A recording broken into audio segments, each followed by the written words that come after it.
Estudiar el maravilloso y extraordinario libro de Isaías. Le pedí a la iglesia que por favor comenzaran a leerlo. No sé si lo han hecho. El libro de Isaías es un libro muy largo.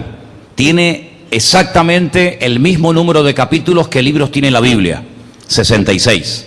Así que no se lo quieran leer en una noche, porque aunque lograran leerlo en una noche no se iban a enterar, porque es un libro muy profundo, es un libro que tiene muchísimas profecías, es un libro que habla de la primera venida del Señor, de su segunda venida, de su reinado milenial, de la tribulación, y tiene un montón de temas interesantes.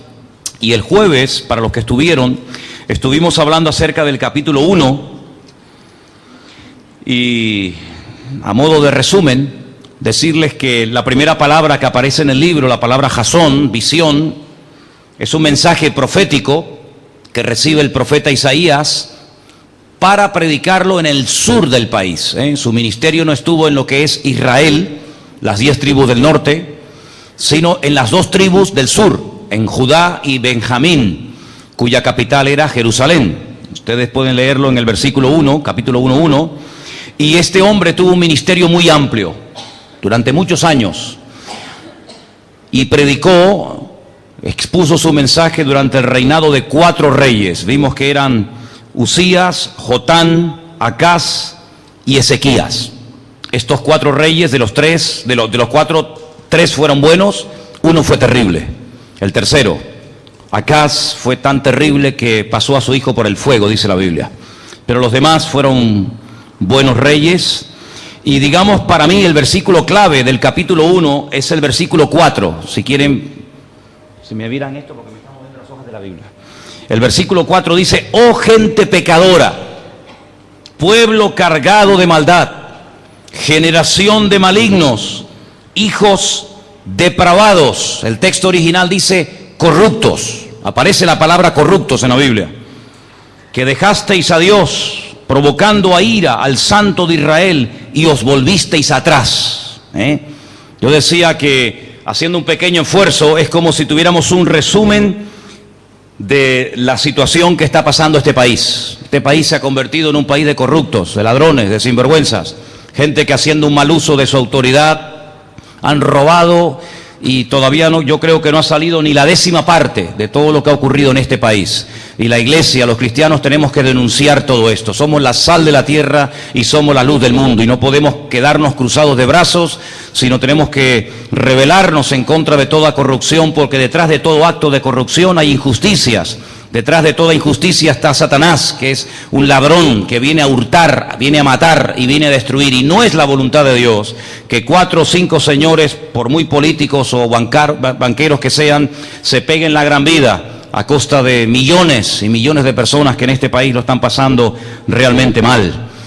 Y esta es la situación social y política y espiritual en la que tuvo que enfrentarse y desenvolverse el profeta Isaías. Ambiente de corrupción, de inmoralidad. No solamente los llama a esta gente corruptos, sino que en el versículo 10, como vimos el jueves, a los líderes les llama el profeta Isaías príncipes de Sodoma, pueblo de Gomorra. Hablamos mucho de Sodoma y Gomorra, pero esta gente llegó a superar en maldad, en depravación, en corrupción, aquellas ciudades que todos conocemos. Si vamos, por ejemplo, al versículo 23, dice que sus príncipes se habían convertido en prevaricadores, en pervertidos. Esa es la palabra más fuerte que emplea el texto original. Pervertidos, compañeros de ladrones, que amaban el soborno, se vendían por dinero. Si tenían que condenar al inocente, lo hacían. Si tenían que soltar al culpable, lo hacían. Todo por cobrar dinero. Dice que van tras la recompensa, tras el lucro. Y vimos cómo en la Biblia, a lo largo de la historia, hay personas que se prostituyeron espiritualmente hablando, por amor al dinero. Dice la Biblia que el amor al dinero, no el dinero en sí, el amor al dinero es la raíz de todos los males. Y la Escritura dice que un pseudo profeta llamado Balaán se vendió, se prostituyó espiritualmente hablando, para maldecir al pueblo de Israel por dinero. Y dice que subía a lo alto de las cumbres, a lo alto de las montañas, porque un tal Balac un rey pagano le había pagado, le había sobornado para que él maldijera al pueblo de Israel. Pero la Biblia dice que cada vez que intentaba maldecir al pueblo de Dios, no podía, porque dice que en vez de palabras de maldición, el Señor sacaba de su boca palabras de bendición. Pero sabemos que siempre ha habido personas que han utilizado incluso hasta el ministerio para lucrarse, para pegarse la gran vida a costa de las desgracias ajenas, ¿verdad? Y esta es la situación en la que se encontró el profeta Isaías. Pero hoy vamos a hacer un salto, vamos a ir capítulo tras capítulo, semana tras semana, pero hoy vamos a dar un salto hasta el capítulo 5. Vamos a hablar del capítulo 2, del 3, del 4 en su debido momento, pero hoy quiero hablar acerca de los ayes que aparecen en el libro de Isaías. Algunos ayes que aparecen en este magnífico libro. El primero lo encontramos en el capítulo 5, versículo 8. Isaías, capítulo 5, versículo 8. ¿Lo tienen, hermanos? Dice así la palabra de Dios: ay de los que juntan casa a casa y añaden heredad a heredad hasta ocuparlo todo. Hay de los que lo quieren comprar y tener todo. La miseria, la pobreza tiene siempre un límite. Hay un momento en el que la gente ya no puede más. Sin embargo, la avaricia, dice la Biblia, que es como la sanguijuela. Siempre quiere más y más y más. Y aquí el Señor está haciendo un llamamiento al peligro de caer en el error de creer que porque mucho tenemos, mucho valemos. Y es todo lo contrario. Hay personas que, como no son nada, tienen que demostrar que son algo o alguien a través de lo que tienen. Y ahí se hace realidad en ellos el refrán que dice: tanto tienes, tanto vales. Y el Señor dice a través de su siervo Isaías: ay de los que compran y compran y compran y compran y no dejan nada para nadie. O incluso compran lo que otras personas con tanto sacrificio han intentado tener a lo largo de su vida, pero que no les queda más remedio que desprenderse de ello, porque no les queda más remedio. Hay de esas personas. Y la pregunta es: ¿ay por qué? Porque algún día esas personas, esos usureros, esos avaros, esas personas que lo quieren comprar todo y quieren arrasar con todo, dice la Biblia que algún día ellos también tendrán que presentarse a rendir cuentas delante del juez justo de toda la tierra. Sean creyentes o no, da igual. No quiero que nadie vaya a pensar que solamente los cristianos, solamente los que creen en Dios algún día se presentarán delante de Dios a rendirle cuenta y los demás no. Total, como no creen en Dios. No, para nada. La Biblia dice que todo ser humano algún día tendrá que postrarse ante la presencia del Señor y rendirle cuentas por todo cuanto hicieron. Y la Biblia dice: ay de aquellos materialistas, usureros, personas que le dieron lugar a la codicia, haciendo daño a los demás. Versículo 11: ay de los que se levantan de mañana para seguir la embriaguez. Todavía no han terminado con la borrachera de hoy y ya están pensando en la de mañana. Y es como un círculo vicioso: sueltan una y agarran otra, sueltan una y agarran otra. Ay de los que le dan lugar a las bebidas y se convierten en auténticos esclavos. Y hemos visto y hemos conocido gente así, gente que es más fácil verlos siempre borrachos que en algún momento de su vida serenos. Personas que ya confunden si es de día, si es de noche, que no saben ya ni cómo se llaman ni dónde están. Ay de aquellos que se levantan y lo único que piensan, dice, que es en la bebida. Ay de aquellos, dice la Biblia, que no tenemos que ser dados al vino. La Biblia no prohíbe beber vino en absoluto. La Biblia dice no dados al mucho vino. Y la Biblia prohíbe las borracheras. La Biblia nos habla categóricamente que no tenemos que embriagarnos con vino, en lo cual hay disolución. Antes bien, sed lleno del Espíritu Santo, dice Efesios capítulo 5. Versículo 18 dice: ay de los que tratan a la iniquidad con cuerdas de vanidad. A los que traen la iniquidad con cuerdas de vanidad. Hay personas expertas, creadoras, diseñadores de males, de ruindades. Personas que tienen la capacidad a través del arte, de la música, de la moda, de la pintura, etcétera, etcétera, de atraer ruindades y atraer maldades y presentarlas como modas, presentarlas como parte del modernismo, presentarlas como parte de una vida europea, moderna, abierta, etcétera. Hay de aquellos, ¿verdad?, que emplean su influencia en la sociedad, en el mundo del deporte, en el mundo de los medios de comunicación, etcétera, para atraer lo negativo, lo malo, lo pecaminoso, lo pernicioso, como si fuera algo bueno para la sociedad. Hay de aquellos Y hay muchos, lamentablemente, que usan eso. Versículo 20, hay de los que a lo malo dicen bueno y a lo bueno malo, que hacen de la luz tinieblas y de las tinieblas luz, que ponen lo amargo por dulce y lo dulce por amargo. Y estamos viviendo en unos tiempos muy parecidos a los que le tocó vivir al profeta Isaías. Hoy en día el que defiende valores, el que defiende aspectos morales, el que se decanta o se identifica como un creyente en Dios, el que dice que lee la Biblia, el que cree que hay un Dios creador, etcétera, etcétera, dice que es una persona anticuada, ridícula, caducada en el tiempo. Sin embargo, toda aquella teoría rara y extraña, eso es lo bueno. Y hemos llegado a un punto en el que a veces hay personas que se sienten como auténticos bichos raros, como personas que no encajan en ninguna parte. Hay muchos jóvenes que se sienten así cuando van a estudiar a la escuela, al instituto, a la universidad. No encajan, ¿por qué? Porque el más mínimo comentario ya es objeto de burla.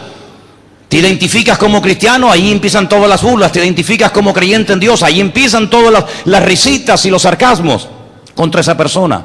Y vivimos en unos tiempos así, donde todo lo pecaminoso, todo lo vergonzoso, todo lo que va en contra de la palabra de Dios se ha vendido y se ha infiltrado y se ha apoderado del estilo de vida de la sociedad como que es algo bueno, es algo normal.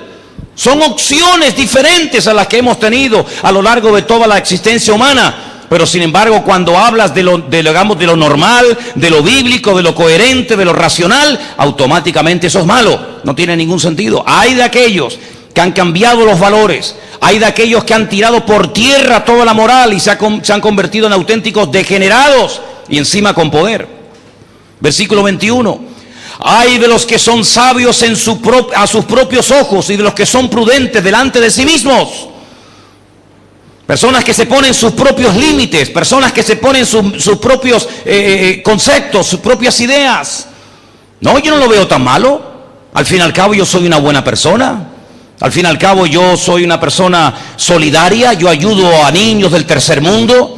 Yo tengo una niña, un niño apadrinado. Yo he dado tanto dinero a no sé qué causa social o de la índole que sea. Hay de los que solamente son buenos a sus propios ojos. Y siempre yo he dicho que si quieres realmente saber si eres bueno, si realmente eres honesto, si realmente vives en la verdad, no te compares con el que es peor que tú, porque siempre habrá gente que es peor que nosotros, ¿sí o no? Pero si nos miramos a la luz de los ojos de Dios, si nos comparamos con Él, ¿somos buenos?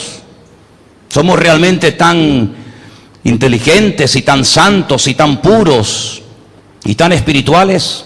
Si te comparas con el asesino, con el pedófilo, con el terrorista, con el criminal, claro que eres un santo. Pero si nos comparamos con Dios, vamos a ver después, cuando vio Isaías la gloria de Dios, la presencia del Señor, la realidad de lo que es Dios, vamos a ver después cómo reaccionó. Versículo 22. Hay de los que son valientes para beber vino y hombres fuertes para mezclar bebida. ¿Cuántas veces hemos visto en televisión imágenes de un chico que se echa la cabeza para atrás, le ponen ahí una manguera con un embudo, y hay 3 o 4 o 5 o 6 a su alrededor y empieza cada uno a echar una botella de un licor diferente? Y sale en televisión y lo publican en Facebook y sale por ahí por YouTube y sale por todas partes y vienen de todas partes de Europa, ¿verdad? A ser valientes y a presumir. Fíjate cuánto he bebido y si me tengo que tirar por el balcón abajo de un 7º piso me tiro porque tengo una valentía que tú no tienes.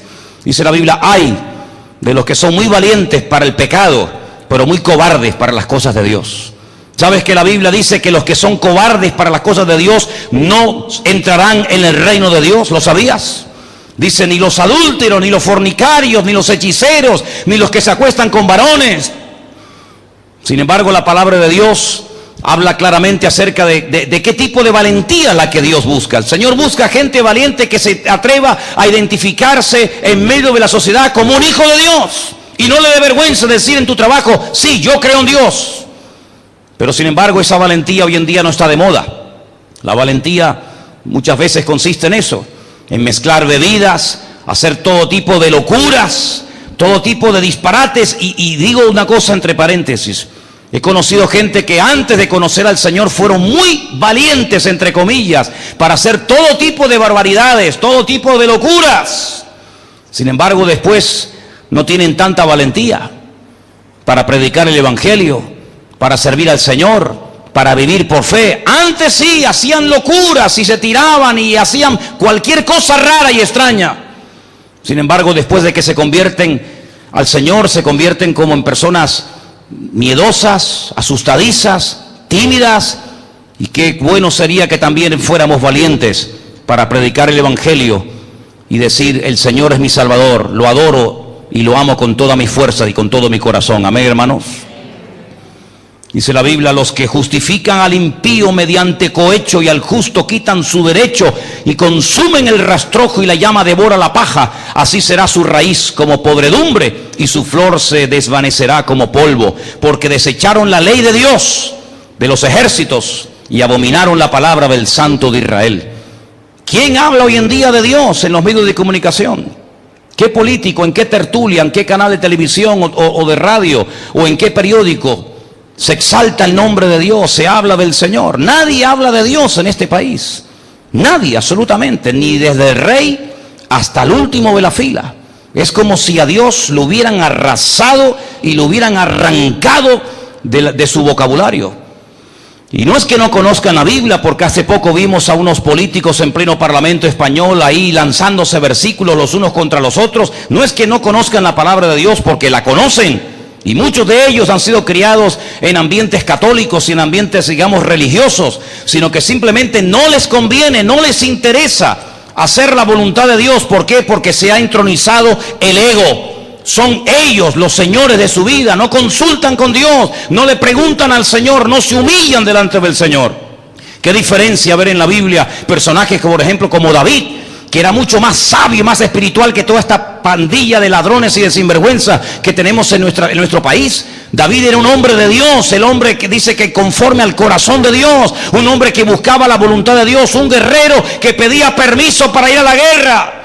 Él podía haber dicho: yo no tengo que pedirle permiso a nadie, yo llevo mi cuerpo llevo de cicatrices, he matado leones, he matado osos, he hecho guerras en el nombre del Señor. Pero siempre consultaba con el Señor, siempre se humillaba delante del Señor, siempre pedía la dirección del Señor, el respaldo de Dios, y eso que era un hombre importante y con una influencia tremenda.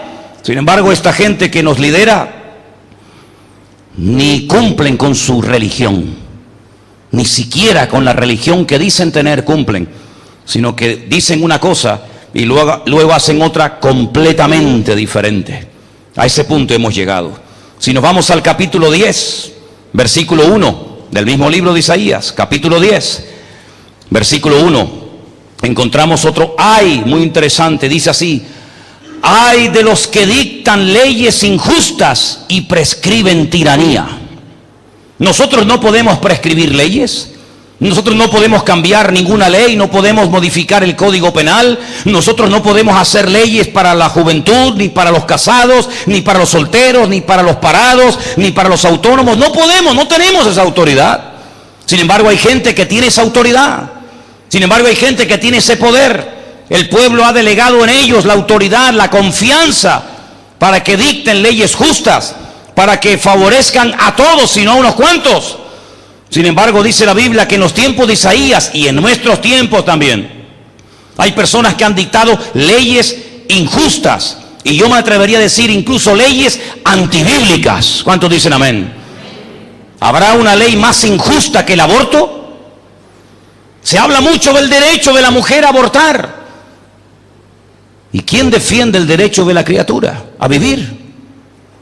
Es más importante defender el derecho de una mujer a abortar que defender el derecho de una criatura que no tiene a nadie que lo defienda porque ni siquiera puede hablar. Pues a ese punto hemos llegado. Y más de 150.000 criaturas del año pasado terminaron en el cubo de la basura de muchas de las clínicas que repartidas por este país se encuentran. ¿Por qué? Porque es un derecho. Es un derecho. Y hay de aquel que se le ocurra quitar ese derecho, hay de aquel que se le ocurra decir la más mínima cosa en contra de la ley del aborto. Ahí salen millones de personas a la calle. ¿Por qué no salen millones de personas a la calle para defender, no sé, cualquier otra causa? No.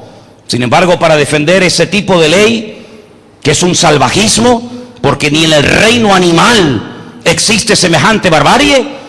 Ahí salen millones de personas, políticos, abogados, etcétera, etcétera. Personas incluso amenazando que dimiten, que se van, que se vayan. Otro gallo cantaría en este país si los que a veces dicen que van a dimitir lo hubieran hecho cuando realmente lo dijeron. Hay de los que dictan leyes injustas. Personas que entran en la cárcel porque no tienen ni siquiera unos cuantos euros para pagar un plazo, para poder decir, bueno, vamos a aplazar un poco y vamos a alargar un poco el proceso. Pero personas que tienen todo el dinero y con dinero evitan ir a la cárcel. Este es el asco de país en el cual vivimos.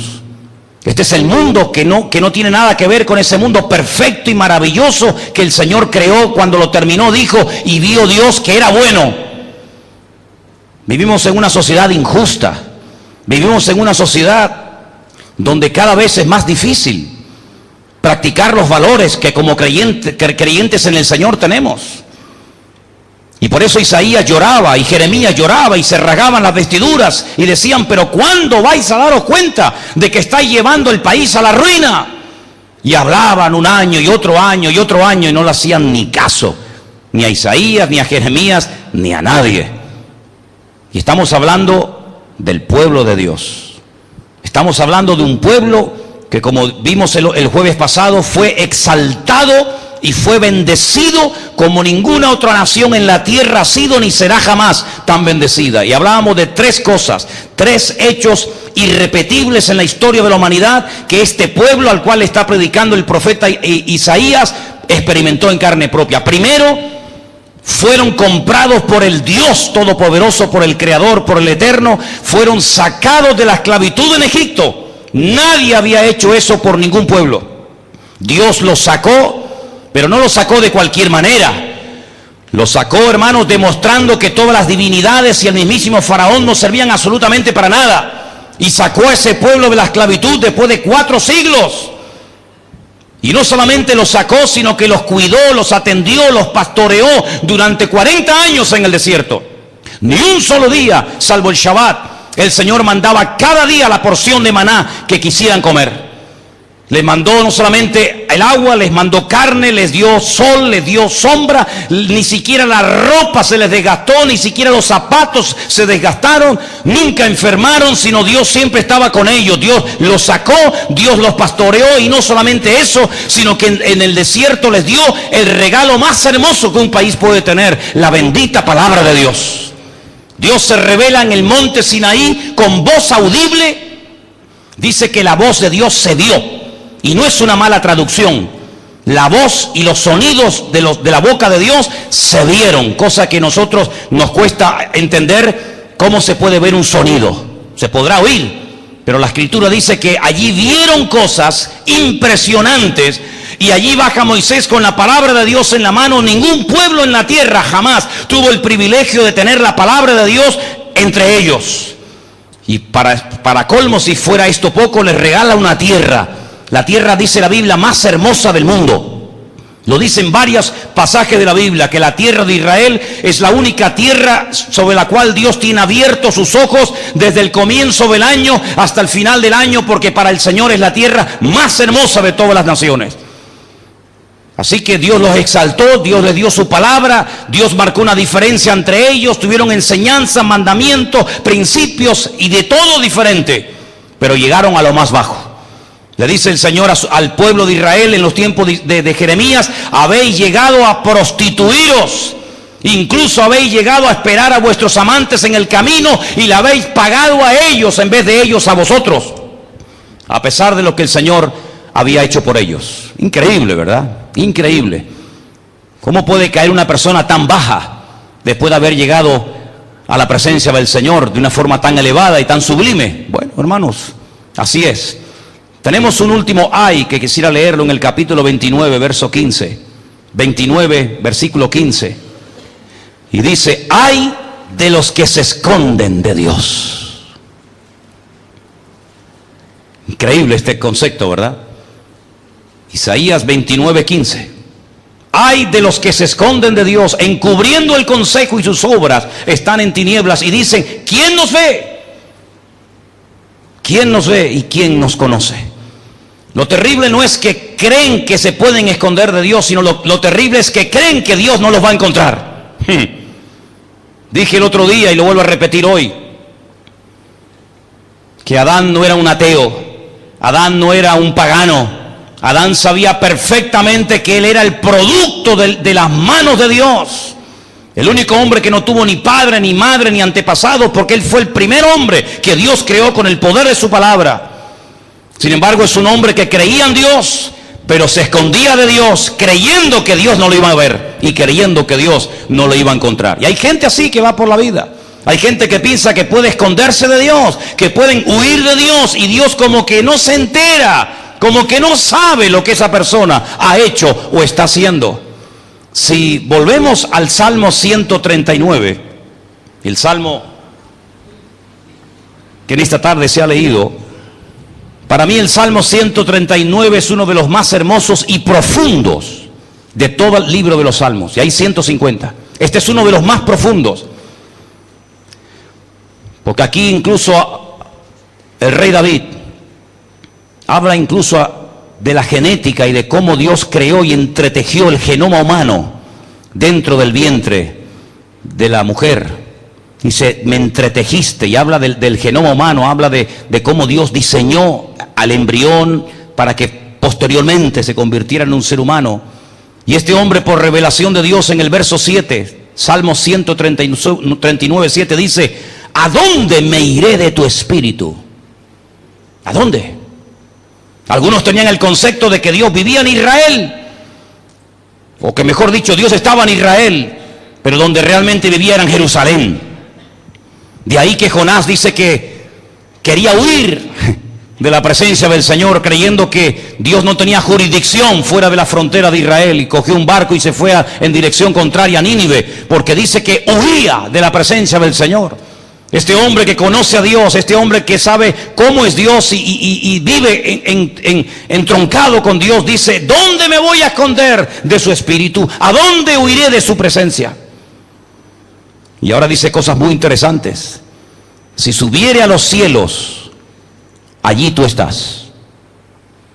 Si en el Seol hiciere mi estrado, he aquí, allí tú estás.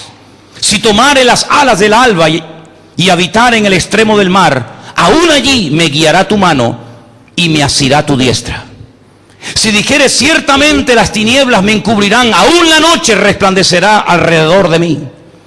Aún las tinieblas no encubren de ti, y la noche resplandece como el día. Lo mismo te son las tinieblas que la luz. Lo mismo. Porque tú formaste mis entrañas y tú me hiciste en el vientre de mi madre.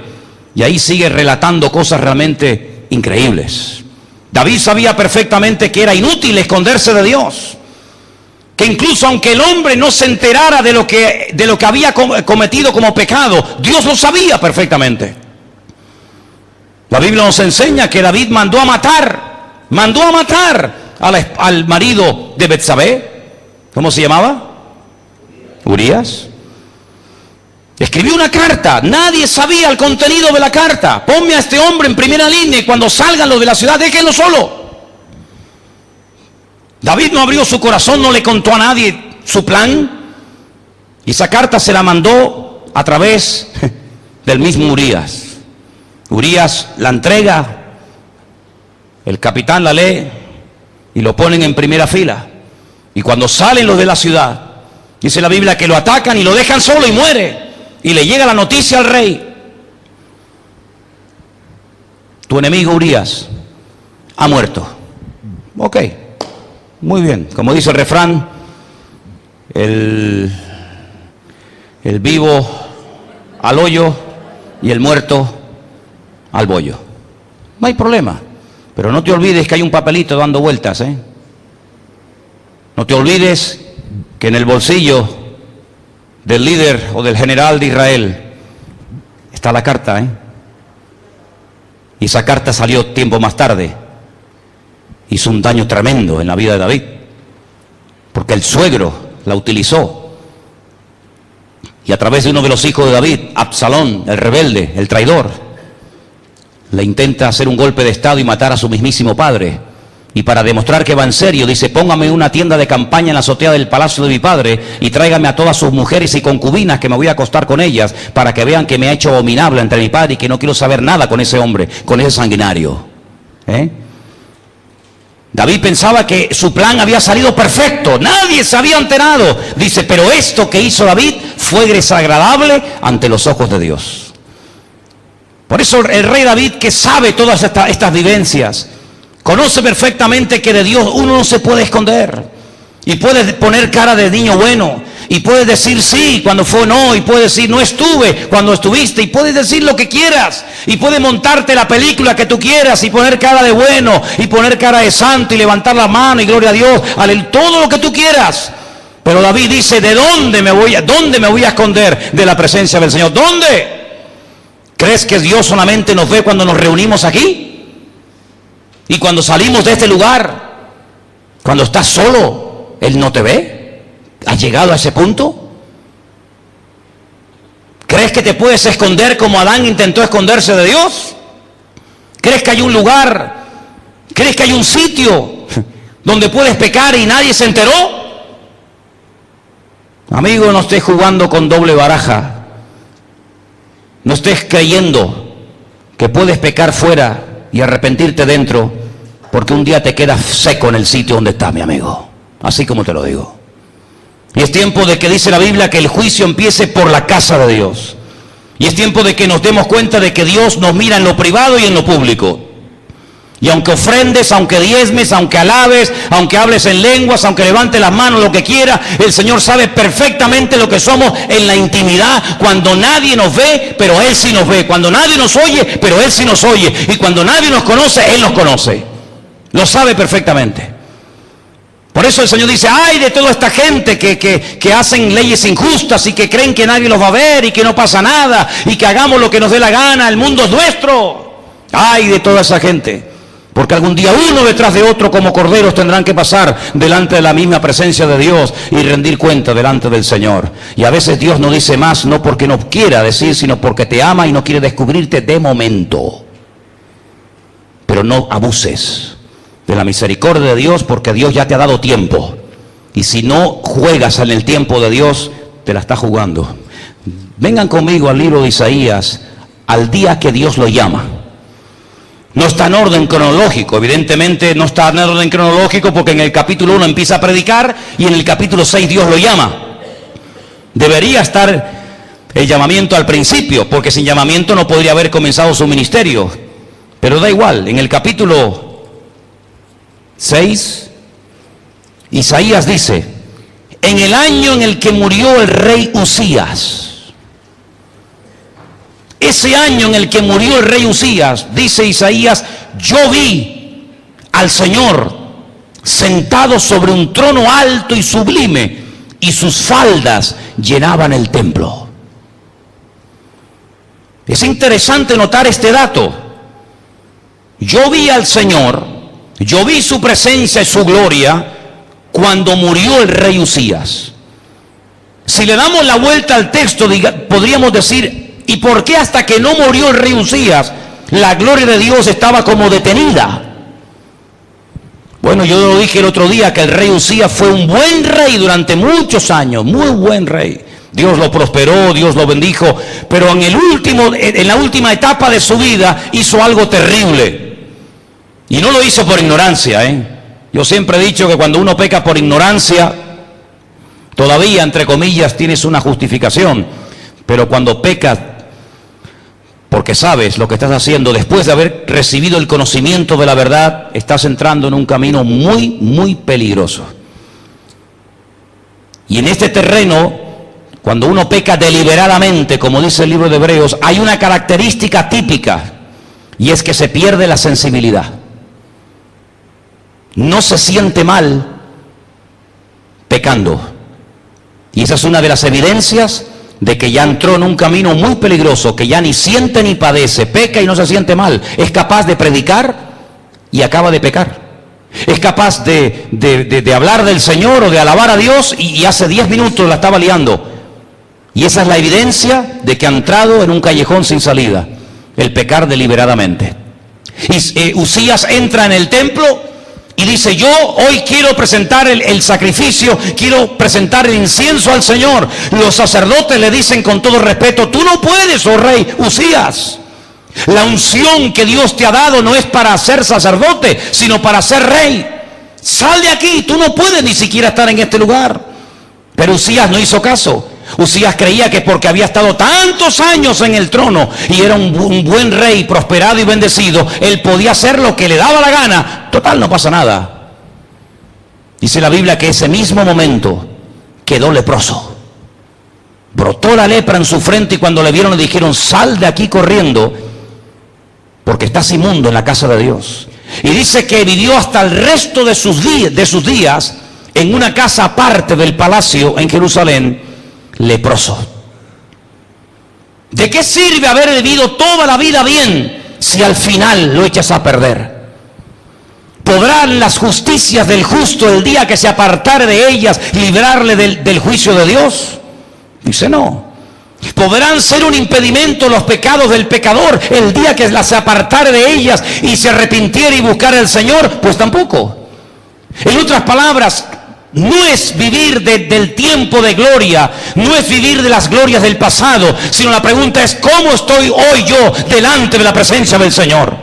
No es cómo estuve ni cómo me gustaría estar, sino cómo estoy hoy delante de Dios. Uzías fue un buen rey, prosperado, bendecido, usado por el Señor, pero echó a perder su vida en el último momento. Y la gloria del Señor quedó como interrumpida, quedó ahí como frenada.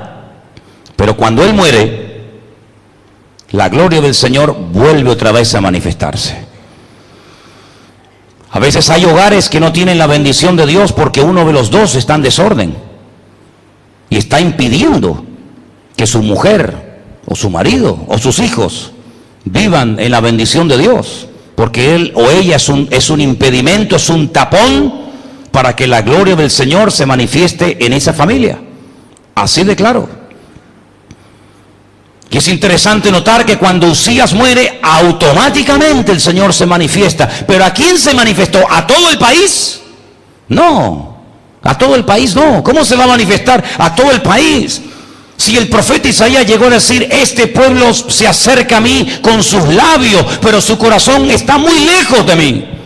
El Señor llegó a decir en el capítulo 1, lo vimos el jueves, dice: estoy harto de vuestros sacrificios, me tienen harto y cansado de vuestras sabbat y de vuestras fiestas solemnes y de vuestra luna nueva. Todo lo queréis arreglar con la religión, todo lo queréis arreglando, lo queréis arreglar haciendo cosas, pero lo importante y lo principal no lo hacéis, que es obedecerme a mí. Es muy fácil traer un cordero y después seguir haciendo lo que me da la gana. Es muy fácil venir y decir: no, hoy es Shabbat, hoy es el día de no sé qué, hoy es el día no sé cuánto. El Señor dice: venid y estemos a cuenta. No lo queráis arreglar siempre todo con liturgias y con mandamientos, sino que lo que yo realmente busco es un pueblo que me obedezca y que se someta a mí. Por eso no vieron la gloria de Dios, solamente la vio Isaías. Y me llama mucho la atención porque Isaías dice algo que ya hemos leído en varias ocasiones. Dice, por ejemplo, en el versículo 5: entonces dije: ¡ay! ¿De quién? De mí. ¡Ay de mí, que soy muerto! Porque siendo hombre inmundo de labios y habitando en medio de un pueblo que tiene labios inmundos, han visto mis ojos al Rey, al Señor de los ejércitos. Lo he visto. He visto su gloria. He visto su presencia y su poder, lo he visto. No soy digno, ay de mí. Es interesante que no dice ay de los demás, ay del sacerdocio, ay del pueblo, sino dice ay de mí. Pablo también dijo lo mismo, ¿sabéis? Pablo dijo: ay de mí, ay de mí. Miserable de mí, decía Pablo, ¿quién me librará de este cuerpo de muerte? Sin embargo, dice la Biblia que uno de los serafines salió volando en dirección a donde él se encontraba, teniendo en su mano un carbón encendido tomado del altar con unas tenazas, y tocando con él sobre mi boca me dijo: he aquí que toco tus labios, quito tu culpa y limpio tu pecado. Una vez que Uzías muere, una vez que la gloria del Señor se vuelve a manifestar, Una vez que él ve realmente su condición delante de Dios, una vez que él es limpiado y transformado y renovado, ahí viene la pregunta. Y la pregunta es, versículo 8, oí la voz del Señor que me decía, ¿a quién enviaré y quién irá por nosotros? Plural. Por nosotros. Plural. Y respondí yo y dije, heme aquí, envíame a mí. ¿Cuándo oyó la voz de Dios? Tenemos la impresión de que los hombres de Dios, por ejemplo como Isaías, se levantaban y ya estaban oyendo la voz de Dios. Y iban por el campo y ya oían la voz de Dios. Y iban a comer y oían la voz de Dios. Iban a acostarse y oían la voz de Dios. No, Señor, no es así. Me hace mucha gracia cuando hay gente que siempre está, no, Dios me dijo, Dios me dijo, Dios me habló, Dios no sé qué. Y dijo, oye, Dios te habla más a ti que a Abraham. Dios te habla más a ti que a Moisés. Dios te habla más a ti que a Isaías. ¿Qué facilidad tienen algunos para decir, Dios me dijo, Dios me dijo, Dios me dijo, y después sus vidas dejan muchísimo que desear? ¿Qué te dijo el Señor a ti? Y si te lo dijo, ¿por qué tu vida no ha sido transformada y cambiada? Porque este hombre, en cuanto vio al Señor, en cuanto comprendió su condición delante del Señor, y en cuanto oyó la voz de Dios, nunca más volvió a ser el mismo. Muchos se bautizan y siguen igual. Y muchos lloran y siguen igual. Y muchos hablaron en lengua y siguen igual. Y muchos incluso hasta dijeron, voy a servir al Señor, y siguen igual. ¿Por qué hoy en día es tan difícil ver gente transformada radicalmente por el poder de Dios y que perseveran un día y otro y un mes y otro y un año y otro y toda la vida? ¿Por qué es tan difícil perseverar hoy en día en el Señor?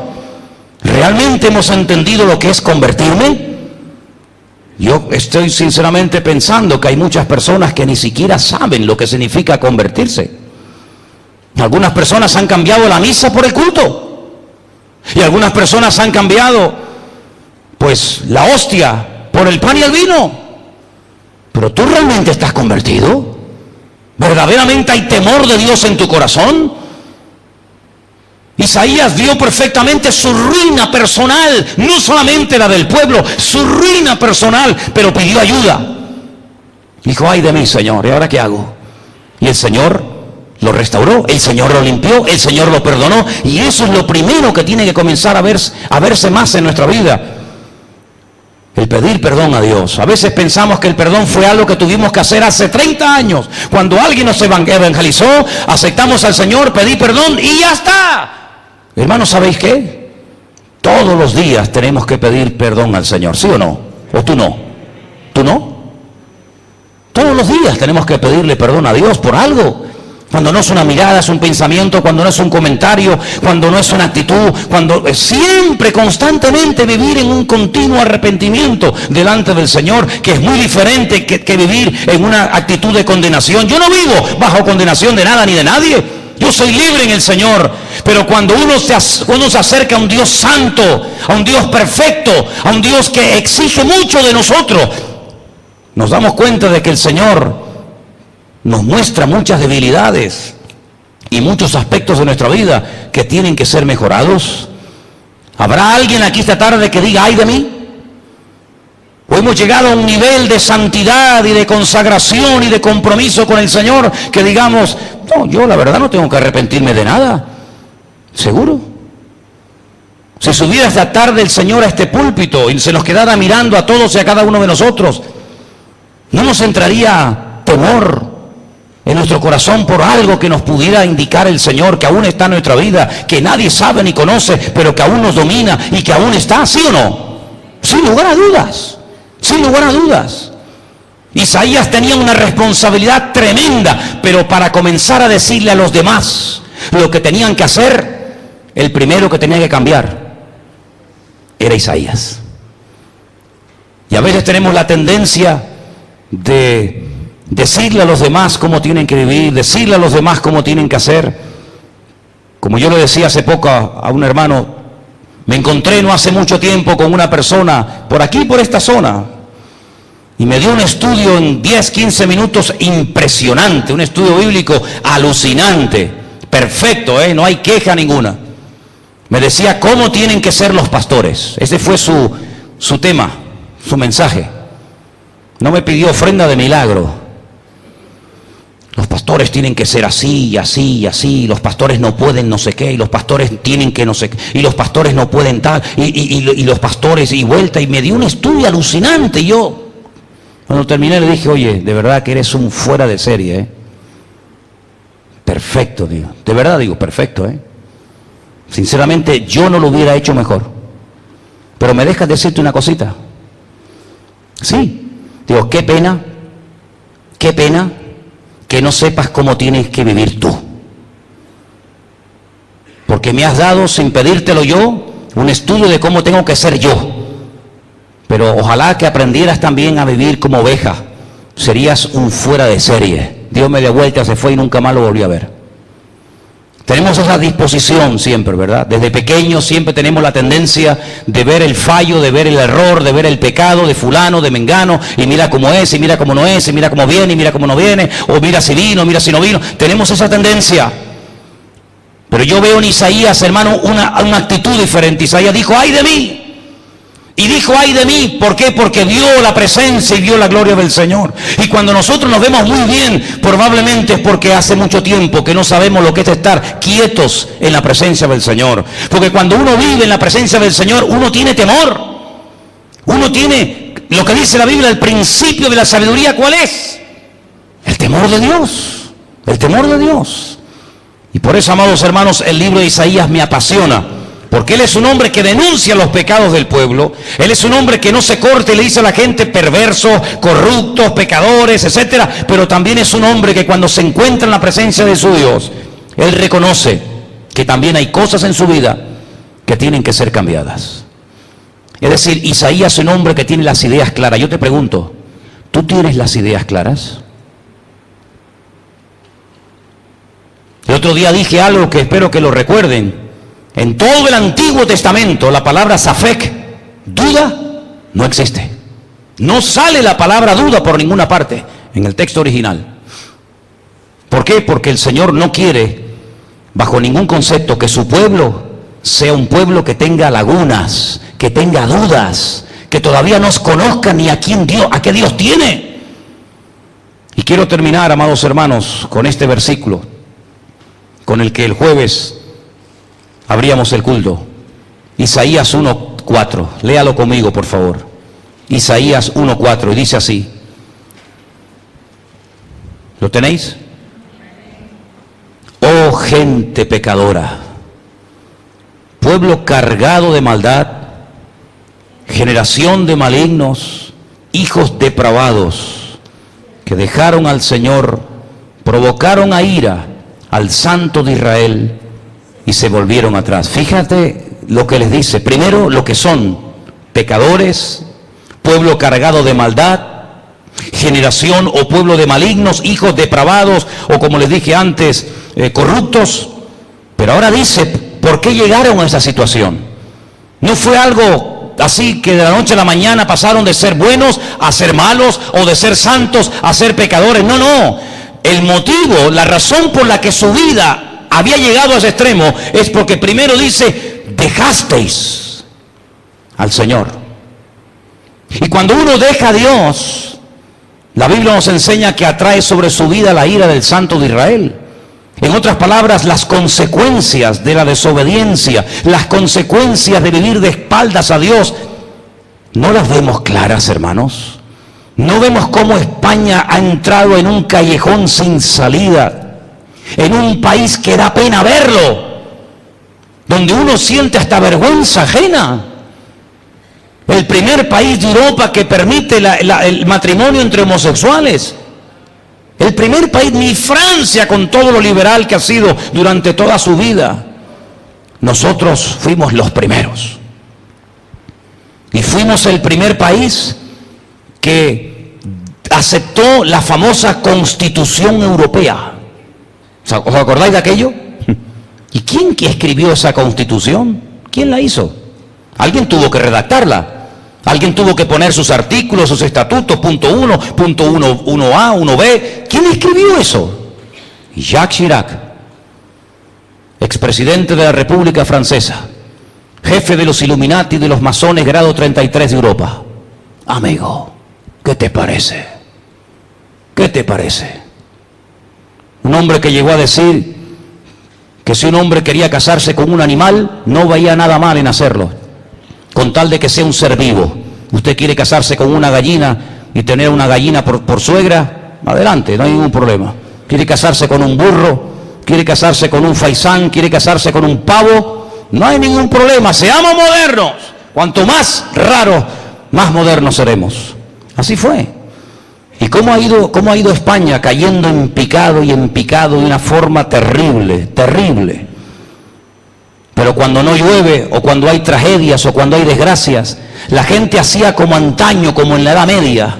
Recurría a los santos, a las vírgenes, y los sacaba de los templos y les daba una vuelta por el pueblo para pedir piedad y misericordia, para pedir agua, como hacían los sius en el viejo oeste, que danzaban alrededor de una hoguera pidiendo el agua, ¿no? La danza del agua. Increíble. Un país con tantas contradicciones en sí mismo. Un país donde hemos visto y donde estamos viendo cada día que personas que realmente han vivido una vida correcta, esforzándose y trabajadora, han perdido paulatinamente todos y cada uno de sus derechos. Y personas que se han aprovechado y han vivido del cuento y han abusado y han robado, son los señores y los amos de España. ¿Y todo esto es casualidad? No. Estamos sufriendo las consecuencias espirituales, morales y económicas y sociales de todo el despilfarro, de todo el desorden y de toda la corrupción moral y espiritual que este país, desde el más alto hasta el más bajo, ha consentido y ha permitido. Y creíamos nosotros, los españoles, que a nosotros no nos iba a pasar nada, porque siempre hemos sido de Quijotes por la vida. Siempre hemos ido por la vida diciendo, como aquí no se vive en ninguna parte, como aquí no se come en ninguna parte del mundo. Personas que no han salido ni de la calle, ni del barrio donde han vivido toda la vida, hablando de cómo se vive en otros países y ni siquiera han salido del barrio donde han vivido y crecido toda la vida. Y Dios nos está mostrando que al que se enaltece va a ser humillado. Y España, hermanos, ha entrado en un callejón sin salida, pero yo no quiero, bajo ningún concepto, que a nosotros nos atrape este espíritu y no nos demos cuenta de que tenemos una tremenda responsabilidad. Hermana, usted en su colegio, en su universidad, en su trabajo, en su instituto, donde quiera que vivas, vive diferente, habla diferente, compórtate diferente, no seas igual de ruin, no pagues mal por mal. Porque Dios nos ha llamado a bendecir aunque nos maldigan. Y Dios nos ha llamado a ser diferentes. Ahora hay que ser diferente. Antes no era tan difícil. Ahora que cuesta. Ahora hay que ser diferentes. Ahora hay que ser honrado. Cuando alguien se equivoca en el cambio que te dio, no diga gloria a Dios, el Señor me dio una bendición. No, mire, usted se equivocó en el cambio. ¿Quién sabe si la persona que le dio de más lo está probando para ver si realmente usted es quien dice que es o es un farsante?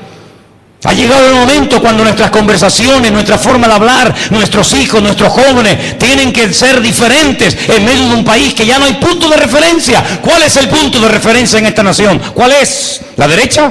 ¿La izquierda? ¿El centro? ¿Los de arriba? ¿Los de abajo? ¿Cuál es el punto de referencia? No hay. España ha perdido el norte, está en coma. ¿Por qué? Porque le han dado las espaldas a Dios.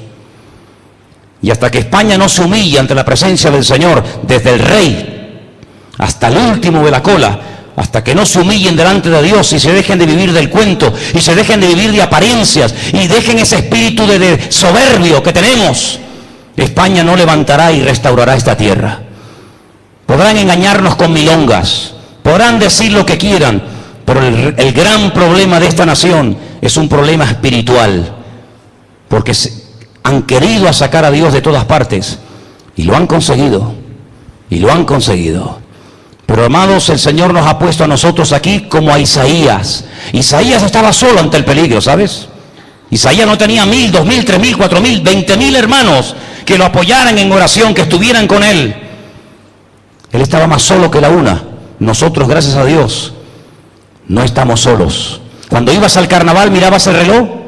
Cuando ibas al carnaval, mirabas la hora para llegar a tu casa. Cuando ibas a las discotecas, decías, uy, es tarde, me está esperando mi madre, ¿verdad que no? Por eso en esta iglesia nunca pondré un reloj. Nunca pondré un reloj en esta iglesia. Porque yo creo que tendríamos que tener el deseo y la actitud en nuestros corazones de decir, Señor, ¿a dónde voy a ir un domingo a la tarde sino a estar con mis hermanos y a estar en la presencia de Dios? ¿Dónde? ¿A dónde voy a ir? ¿Al estadio? ¿A gastarme el dinero? ¿En qué? ¿En ver a 22 tipos en calzoncillo tratando de correr y meter un trozo de cuero en una red? Amados hermanos, ¿somos conscientes de quiénes somos? ¿Tienes claro cuál es el propósito de Dios con tu existencia y con tu persona en esta ciudad? ¿Lo tienes claro? ¿O hay todavía insatisfacción en tu vida? ¿Hay todavía vacíos en tu corazón? En mi corazón no hay ningún vacío, porque Dios los llenó todos. Y creo en Dios Padre, creo en Jesucristo y creo en su Espíritu Santo. Creo que la palabra de Dios es viva y eficaz. Creo que Él vino a morir por nosotros en una cruz, que Él resucitó al tercer día y que Él volverá otra vez y todo ojo le verá y toda rodilla se doblará y toda lengua confesará que Él es el verdadero. Digan lo que digan y hagan lo que hagan. Estamos en el verdadero. No me cabe la menor duda, en absoluto.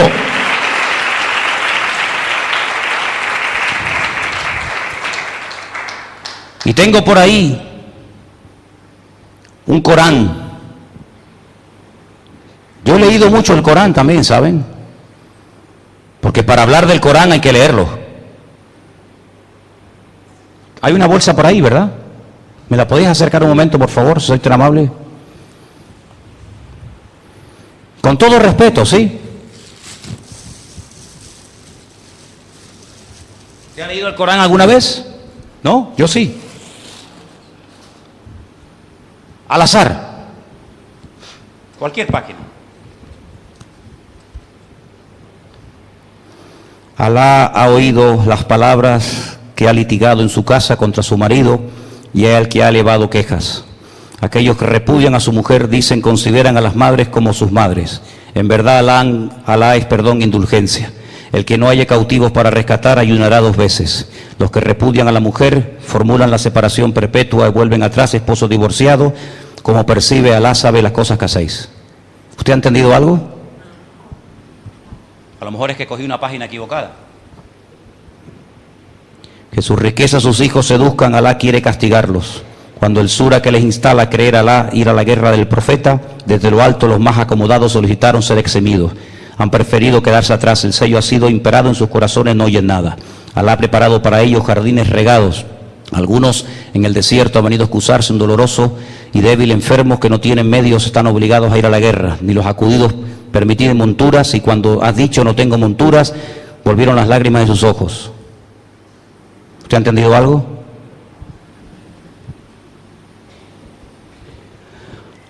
Alá sostiene los cielos, han jurado ante Alá, el apóstol apareció, su venida no hizo más que aumentar el alejamiento. El orgullo de esta tierra, los inicuos fraudes, no hallarás desviación, costumbres de Alá, no viajan por este país. Si Alá hubiese querido castigar, cuando el término ha llegado, en verdad Alá a sus servidores.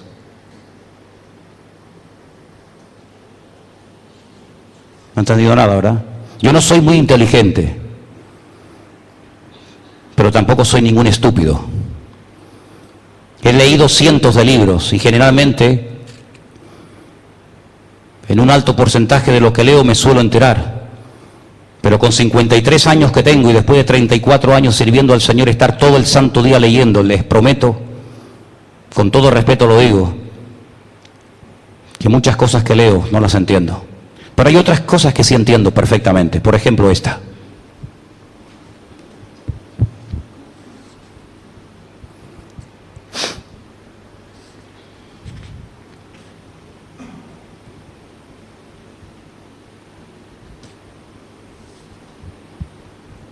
Quienes se nieguen a creer a nuestros signos, los acercaremos al fuego ardiente, y cuando su piel sea consumida por el fuego, los revestiremos con otra piel para alargarles el suplicio.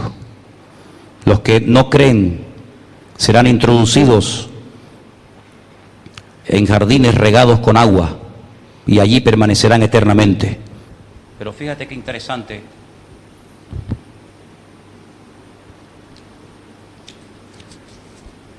Miren qué interesante.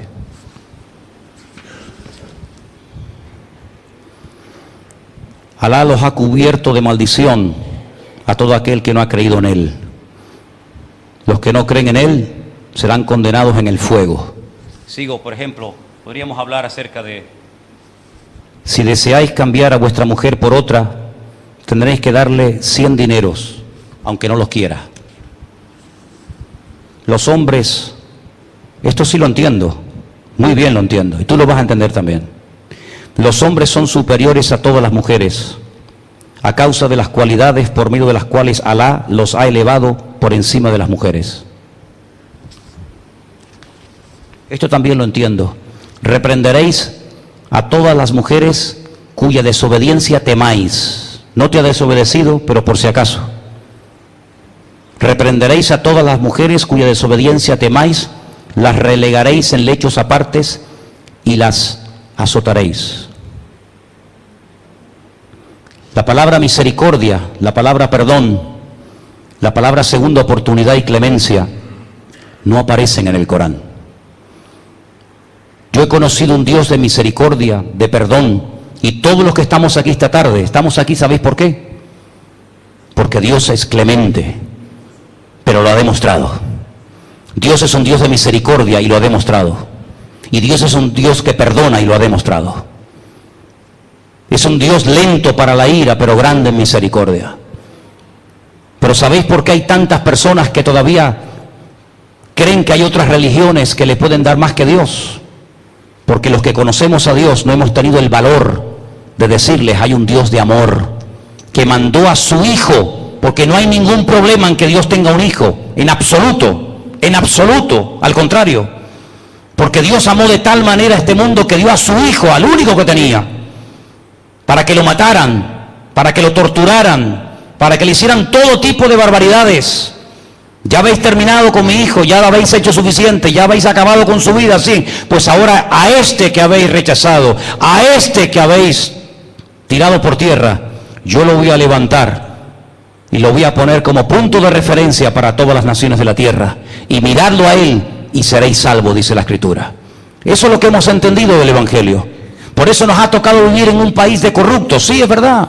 Y nos ha tocado vivir en un país de paro y de injusticia, sí, es verdad. ¿Pero para qué? ¿Para quejarnos y lamentarnos? ¿O para decir, hermanos, vamos a unirnos?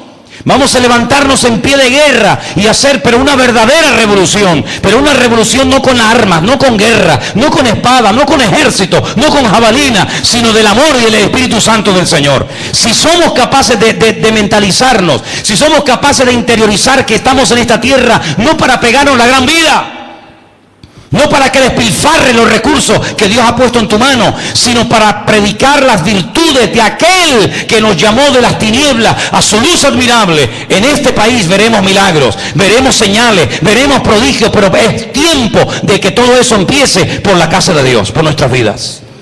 Por eso yo te pregunto a ti esta tarde, ¿qué vida estás llevando, hermano y hermana? ¿Qué vida estás llevando, joven? ¿Qué haces con tanto tiempo libre que tienes?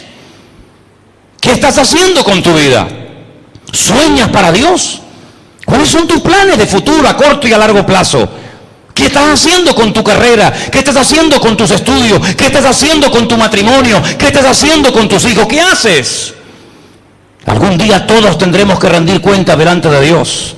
Y los dones que Dios te dio no son para que los uses en la gloria, no son para que los uses en la otra vida, son para usarlos aquí. Así que, como decía el profeta Isaías, sacúdete del polvo, sacúdete del polvo y pon trompeta en tu boca y anuncia que el Señor viene pronto. Ahí donde estás, cierra tus ojos en esta tarde y pregúntate a ti mismo, ¿qué vida estás llevando? ¿Qué vida tú estás llevando? Trabajo, la casa, la iglesia, la casa, ¿esa es tu vida? ¿No te aburres?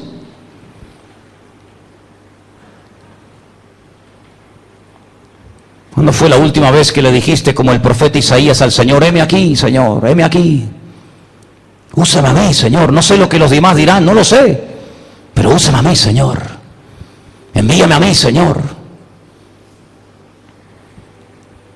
Yo sé que en esta tarde hay gente aquí que tiene una capacidad espiritual tremenda y hay un montón de cosas que llevas por dentro que no has sacado fuera. Y han pasado los años y han estado en esta iglesia o en otra y en otra. Pero el problema no está tanto en el lugar. A veces somos nosotros los que limitamos a Dios. Si puedes orar más, ora más. Si puedes servir mejor, sirve mejor. No te conformes, no te estanques. No te hagas un calientabancos, una persona que oye y oye y oye y oye y oye. Dile al Señor, prepárame, úsame. Pero yo quiero comenzar a dar esta semana todo lo que estoy aprendiendo y recibiendo de ti, Señor. Enseñemos a los niños de la escuela dominical a compartir su fe. Yo he preparado una encuesta después del culto. Quiero tener una reunión con los chicos que generalmente salen todas las semanas a evangelizar. He preparado una especie de encuesta de trabajo para enseñarles a evangelizar y para que veáis resultados tremendos. Los vais a ver. Emplea una horita a la semana para servir al Señor. Emplea una hora. Tenemos Nuevos Testamentos, podemos comprar Biblias, tenemos folletos. Una hora a la semana no puede servir al Señor. ¿Para qué irse al otro punto de la tierra cuando hay tanto que hacer aquí? Tantas almas, miles y miles y miles de personas que nunca nadie se les ha acercado para hablarles del Señor. Nunca olvidaré cuando un domingo estábamos aquí y oímos sirenas y ambulancias y de todo, y nos enteramos que aquí cerca una persona se tiró por el balcón y se mató. Yo decía, Dios mío, tan cerca de la iglesia y que una persona se quite la vida, y después oímos de otro por la Salle, y yo digo, Dios mío, que nunca más nos pase que cerca de nosotros una persona opte por quitarse la vida. Conságrale tu vida al Señor, hermano. Conságrale su tiempo al Señor. Sea una persona más comprometida. Dedíquele más tiempo al Señor, a servir a Dios. Y ahí donde está, dile, Dios mío, envíame a mí, úsame a mí, Señor. Si no sabes cómo, pregunta. Si no sabes por dónde empezar, pregunta. Pero dile al Señor, Padre, yo quiero usar, que tú uses mi vida, Señor. Yo quiero que tú transformes mi vida, Señor, mis valores, mis principios, mis metas, mis objetivos. Y me dé cuenta, Señor, que si hay tanta corrupción y tanta inmoralidad y tanto desorden es porque a lo mejor yo no he hablado más. Háblale a ese vecino que Dios ha puesto en tu corazón muchas veces que le hables. Háblale esta semana, hermana. Ese matrimonio que siempre los oyes discutir, a ese joven del barrio conflictivo. Vete a él y háblale, dale un saludo, dale un Dios te bendiga. Acércate a alguien en esta semana. Acércate a alguien. Seguro que alguien está paseando por las calles de Santa Cruz, buscando y nadie se le acerca. Ese alguien puede ser tú. Dile al Señor, ponme en esta semana, díselo, ponme esta semana, Señor, a ese hombre, esa mujer, ese chico, esa chica que está buscándote y nadie todavía se le ha acercado para hablarle del amor de Dios. Ofrécete voluntario, dile, Señor, ponme en su camino. Había un hombre en el desierto, solitario, leyendo la palabra y la leía y no entendía nada. Y el Señor le dijo a un tal Felipe, Felipe, ve al desierto. Ve al desierto. Felipe fue. Vio que estaba leyendo al profeta Isaías. Y le dice, ¿tú entiendes lo que estás leyendo? Dice, no entiendo nada. Pero aún así leía, fíjate. No entiendo, pero leía. ¿Y cómo voy a entender si alguien no me explica? Felipe se sube al carro de este etíope eunuco, funcionario de una reina en Etiopía, le predica la palabra de Dios y todos conocemos el resto de la historia. Miles de personas en Etiopía, cuenta la historia, llegaron a conocer a Jesús como el Mesías a través del testimonio del etíope. Miles. Felipe ganó a uno, ese uno ganó a miles. Esa persona que entra en tu tienda, esa persona del bazar, esa persona del vecino de arriba, ¿quién sabe el potencial que tiene esa vida? Pero ¿cómo creerán si no hay quien les predique? Ir por todo el mundo y predicar el evangelio a toda criatura, dijo el Señor. Si en esta tarde hay gente que se ofrece para servir al Señor, para honrarle, ahí donde estás, dile, Señor, usa mi vida. Y te pedimos, Señor, que en esta semana podamos ver tu gloria, podamos tener el privilegio de poder hablarle a alguien de ti, Señor, de poder explicarle el motivo por el cual ha nacido y por el cual, Señor, yo le estoy hablando. Y en esta semana pedimos que nos des oportunidades para hablar con gente nueva, gente que busca sin saberlo, gente que no sabe ni lo que quieren, Señor. Corazones vacíos, almas, Señor, sedientas. Ponnos a esa gente delante del camino, Padre. Te pido en el nombre bendito de Jesús que así sea, y que todos y cada uno de nosotros verdaderamente en esta semana podamos esforzarnos en compartir tu palabra y hablar de ti a mucha gente, Señor. Sabemos que el que hace la obra eres tú, pero hay una parte que has dejado en nuestras manos y queremos cumplirla. Gracias, Señor, en esta tarde por tu bendita palabra. Márcanos en esta tarde el corazón con ella, en el nombre bendito de Jesús. Gloria a Dios. Dale gracias al Señor por el privilegio que te da de poder haber llegado hasta aquí y poder participar en este primer domingo del año de esta primera Santa Cena. Dice que después de haber cenado, tomó la copa diciendo: esta copa es el nuevo pacto en mi sangre. Haced esto en memoria de mí. Así pues, todas las veces que comiereis de este pan y bebiereis de esta copa, la muerte del Señor anunciáis hasta que Él venga. Participamos también de la copa, hermanos.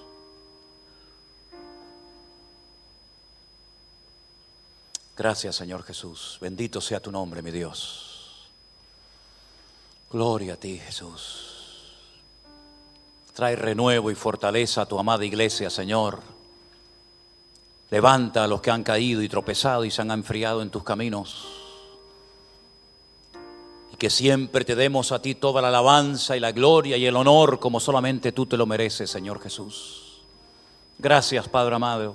Gracias, Señor, por esta nueva oportunidad que nos das de congregarnos. Bendito sea tu nombre, mi Dios. Recibe la alabanza de tu iglesia. Recibe la alabanza de tu pueblo aquí reunido, Dios mío. Y que juntos en esta tarde seamos conscientes del privilegio, del honor que nos das de poder estar aquí en tu presencia, alabando y glorificando tu nombre. Santo Dios, póngase de pie conmigo y alabe a Dios. Pueden tomar asiento, mis hermanos. Gloria a ti, Jesús.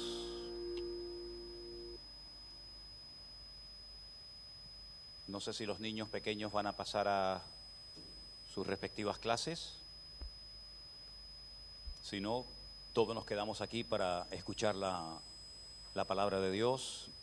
Y he pensado que en este primer domingo del año debería de compartir, de hecho lo voy a hacer, una historia que es muy, muy conocida por todos ustedes. Seguramente la han leído en muchas ocasiones, pero que contiene muchas enseñanzas interesantes para nuestra vida y sobre todo para comenzar un año bien, en victoria con el Señor. Y es poner todo lo que Él nos pide sobre su altar, sin miedo, sin temor, sabiendo que el Señor, cuando nos pide por nuestra parte un esfuerzo, un sacrificio o lo que sea, el Señor siempre de alguna manera u otra lo va a recompensar y lo va a ver y lo tendrá siempre presente. Quiero llevarles al capítulo 22 del libro del Génesis, el primer libro de la Biblia, donde se habla de la famosa historia de el sacrificio de Isaac, lo que se conoce en hebreo con el nombre de Akedat, terminado en T, Akedat Yishak, la atadura de Isaac. Mientras están buscando ese pasaje, les voy a poner delante una serie de preguntas para que a lo largo de esta semana reflexionen y mediten en ellas. Sé que hay gente que toma nota durante los mensajes, otros después lo hacen cuando lo vuelven a ver porque queda todo grabado. Y la primera pregunta que nos deberíamos de hacer es: ¿por qué a estas alturas de la vida de este hombre que ya había demostrado en otras ocasiones su amor, su obediencia, su fe, su fidelidad a Dios, ¿por qué Dios tiene que volver a probarlo? Si ya estaba bien claro que Abraham era un grandísimo hombre de Dios, ya había sido llamado el amigo de Dios. ¿Para qué volver a probarlo otra vez? Y además de esta forma tan tremenda, pidiéndole nada más y nada menos que sacrificar a su hijo. ¿Por qué Dios le dice que se tiene que ir de donde vive, al sur de Israel, la ciudad de Beersheba, hasta Jerusalén, donde se encuentra el monte Moriah, para sacrificar a su hijo Isaac? ¿No lo podía sacrificar cerca de su casa? ¿No había hecho otros sacrificios y otros holocaustos Abraham en Beersheba? Claro que sí. ¿Por qué tener que viajar 72 horas, 3 días de ida y 3 días de vuelta para ofrecer un sacrificio y más en ese lugar? Repito, ¿no podía hacerlo cerca de su casa? ¿Por qué le pide que sacrifique a su hijo Isaac y no a Ismael? ¿O a Sara? O incluso él mismo presentarse como sacrificio delante de Dios. ¿Por qué se lleva a Abraham a unos siervos durante esos 3 días de viaje para después decirles quédense aquí? ¿Por qué no se los lleva como testigos al monte Moriah para que vean y oigan lo que allí Dios va a decir y hablar? ¿Por qué les dice esperen aquí hasta que nosotros vayamos, adoraremos y volveremos? ¿Fue consciente Abraham cuando le dijo a sus criados, que en algunos comentarios dicen que podían ser Eliezer, su hombre de confianza antes del nacimiento de Isaac, y tal vez algunos dicen que podía ser hasta Ismael, que se lo llevó también? Pues, ¿por qué les dijo, iremos, adoraremos y volveremos? ¿Sabía realmente que los dos volverían? ¿O fue algo profético que él dijo y no fue consciente de lo que acababa de decir? Porque quiero decirles que siempre cuando hablamos de Abraham nos referimos a él como el patriarca Abraham, como el amigo de Dios, como el hombre que fue justificado por la fe. Pero ojo, también el libro de Génesis literalmente nos dice que Abraham fue un profeta. Abraham era un profeta de Dios. ¿Profetizó Abraham cuando dijo iremos, adoraremos y volveremos? ¿Qué significa? Porque lo enfatiza el pasaje, que los dos iban juntos, Abraham e Isaac. ¿Tiene algún significado el hecho de que la Biblia enfatice de que el padre y el hijo iban juntos? Tenemos el concepto, la idea, porque a veces lo hemos visto en alguna película o en algún dibujo en la escuela dominical, que Isaac era un niño pequeñito, pero nada más lejos de la realidad. Se calcula que Isaac tenía en este momento aproximadamente como unos 40 años. Y es en la espalda de su hijo de 40 años que le pone toda la leña que llevan desde Beersheba, caminando 3 días hasta el monte Moriah. ¿No había leña en el monte Moriah? ¿Tienen que llevar la leña desde Beersheba? ¿Por qué le dice a Isaac que Dios proveerá un cordero? ¿Sabía Abraham que realmente Isaac no sería muerto? ¿Sabía realmente que en lo alto de aquel monte pelado, donde no había nada, ni seres humanos, ni árboles, ni animales, ni nada? ¿Sabía de antemano Abraham que arriba se iba a encontrar a un cordero que iba a morir en lugar de su hijo Isaac? ¿Lo sabía? ¿Lo profetizó y luego Dios lo respaldó? Hay un pasaje en el libro de Hebreos muy interesante que yo, antes de entrar a estudiar el capítulo 22 de Génesis, quisiera leer. Hebreos 11, del versículo 17 al 19, son palabras tremendas y me gustaría que prestaran mucha atención, porque si no fuera por esta explicación no podríamos entender muchas de las palabras que Abraham pronunció en el capítulo 22 de Génesis. Dice que Abraham, por la fe, cuando fue probado, ofreció a Isaac, el que había recibido las promesas, que era él, ofrecía a su unigénito, habiéndosele dicho, en Isaac te será llamada descendencia. Pensando, escuchen esto, porque esto fue una revelación que recibió el autor de esta carta. Esto no lo dice el Antiguo Testamento. Si esto no se hubiera escrito en el Nuevo Testamento, estas palabras no las sabríamos nunca. Pero evidentemente el Espíritu Santo le reveló, le mostró al autor de esta carta lo que a continuación nos va a contar. Pensando, Abraham, que Dios es poderoso para levantar de aún de entre los muertos, de donde en sentido figurado también le volvió a recibir. Abraham nunca vio ningún milagro. Abraham no conoció a ningún profeta que hiciera milagros.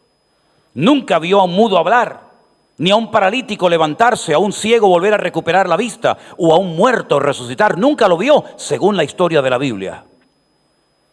Sin embargo, la Biblia dice que él tenía tanta fe en su Dios que creía que Dios se lo podía levantar de entre los muertos. Y dice que en sentido figurado casi fue lo que pasó allí.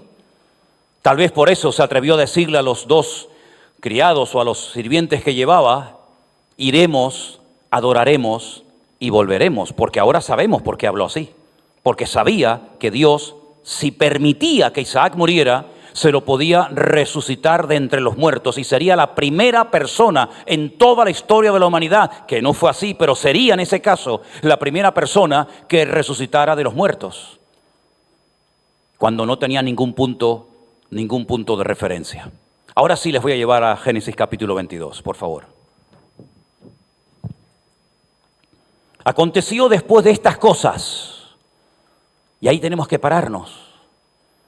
Porque si esto que vamos a leer ahora, dice el autor, que esto sucedió después de estas cosas, tengo que pedirles un favor, si les interesa.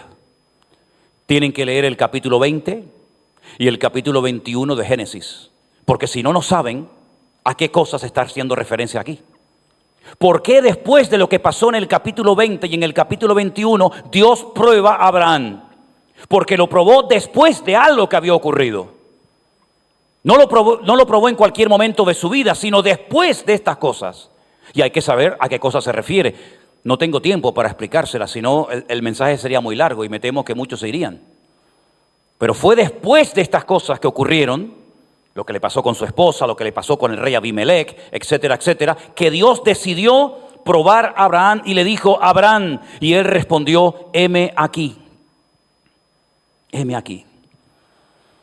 Ahora, si hiciéramos una lista de todas las pruebas que Dios le hizo o le mandó a la vida de Abraham, nos quedaríamos asombrados, porque esta última prueba que le manda, que es la más grande, la más, entre comillas, difícil de cumplir, porque le está pidiendo que sacrifique a un hijo, todas las pruebas que previamente pasó le prepararon para este momento.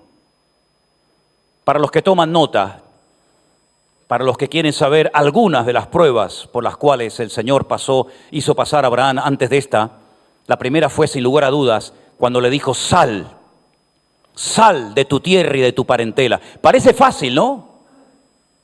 ¿Se entiende? Sal, deja a tu padre, a tu madre, a tus amigos, renuncia a tu herencia, a tus propiedades, a tu patrimonio. Sal, déjalo todo, familia, casa, herencia, todo, y sal, y yo te mostraré un lugar donde te bendeciré y te multiplicaré. Ni siquiera sabía a dónde iba, ni por qué tenía que dejar su tierra. ¿No lo podía Dios bendecir allí?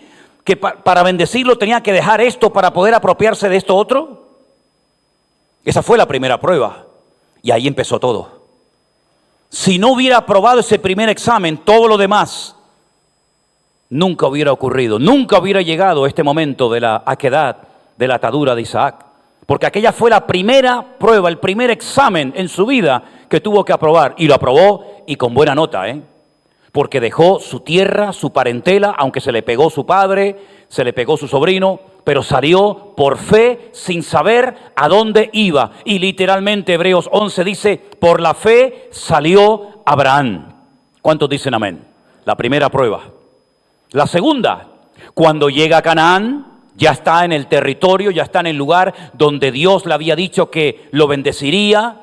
Y estando allí, ocurre algo muy significativo, y es que viene una hambruna tremenda al país y no le queda otro remedio, porque no hay agua, no hay pasto para los animales. Tiene que descender a Egipto, y allí pasa un tiempo, y cuando llega a Egipto, segunda prueba, le secuestran a la mujer. Nada más y nada menos que el faraón se enamora de su mujer y se la lleva a su palacio. Una prueba tremenda, tremenda. Pero no fue la primera vez que le secuestraron a la mujer. Después hubo una segunda vez, cuando el rey de Gerar, Abimelech, cuyo nombre significa mi padre es rey, también se enamora de su mujer y se la quita, aunque después se la devolvió y además lo recompensó con 1000 piezas de plata. Una prueba tremenda, verse de la noche a la mañana sin país, sin tierra y encima sin mujer, porque se la han secuestrado y a ver quién se atreve a ir al faraón a protestar. Tercera prueba. Cuando tuvo que enfrentarse con el rey Kedorlaomer y con todos sus aliados, porque se entera de que su sobrino Lot ha sido secuestrado por reyes terribles, muy poderosos, fieros, y que se han llevado a Lot, su sobrino, secuestrado. Y tiene que armar a sus criados, ir hasta el norte de Israel y allí pelear con ellos, vencerlos y recuperar a Lot y a sus bienes y de ponerlos otra vez en libertad. Una prueba tremenda. Un hombre que no era un guerrero, un hombre que nunca había ido a la guerra, pero Dios lo usó con la edad que ya tenía para obtener una gran victoria y liberar a su sobrino Lot. Y parece que una prueba trae a la otra y otra a otra y así sucesivamente hasta que llegamos a una prueba tremenda donde Dios le revela por primera vez en la historia a un hombre que todo hombre que quiera formar parte del pacto, del trato, del propósito, del plan de Dios, tiene que llevar en su cuerpo una marca que lo va a diferenciar de aquellos que no creen en ese Dios. Una marca que los va a diferenciar de las demás naciones paganas e idólatras. Y me refiero concretamente a la circuncisión. Y él tuvo que circuncidar a todos los que estaban en su casa, incluido a Ismael, que tenía 13 años. Y por si fuera poco, la Biblia dice que él, asimismo, con 99 años, se tuvo que practicar la circuncisión. ¿Les parece una prueba insignificante? Otra prueba, cuando el Señor le dice, coge a Agar, una esclava que había traído de Egipto, porque salió de Egipto, pero Egipto se metió en su casa. Coge a Agar y a su hijo Ismael y échalos. Y no te preocupes que yo cuidaré de ellos. Otra prueba tremenda, cuando tiene que despedir a su hijo amado Ismael y Agar. Pero sin lugar a dudas, la prueba más dura y difícil de todas las que tuvo que atravesar es esta.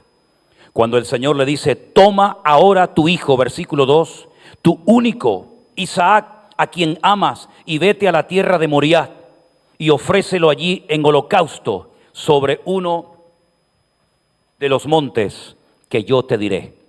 Si leemos con atención el versículo 2, da la impresión en español, en castellano, que Dios le está dando una orden, toma ahora a tu hijo, a Isaac, y sacrifícamelo.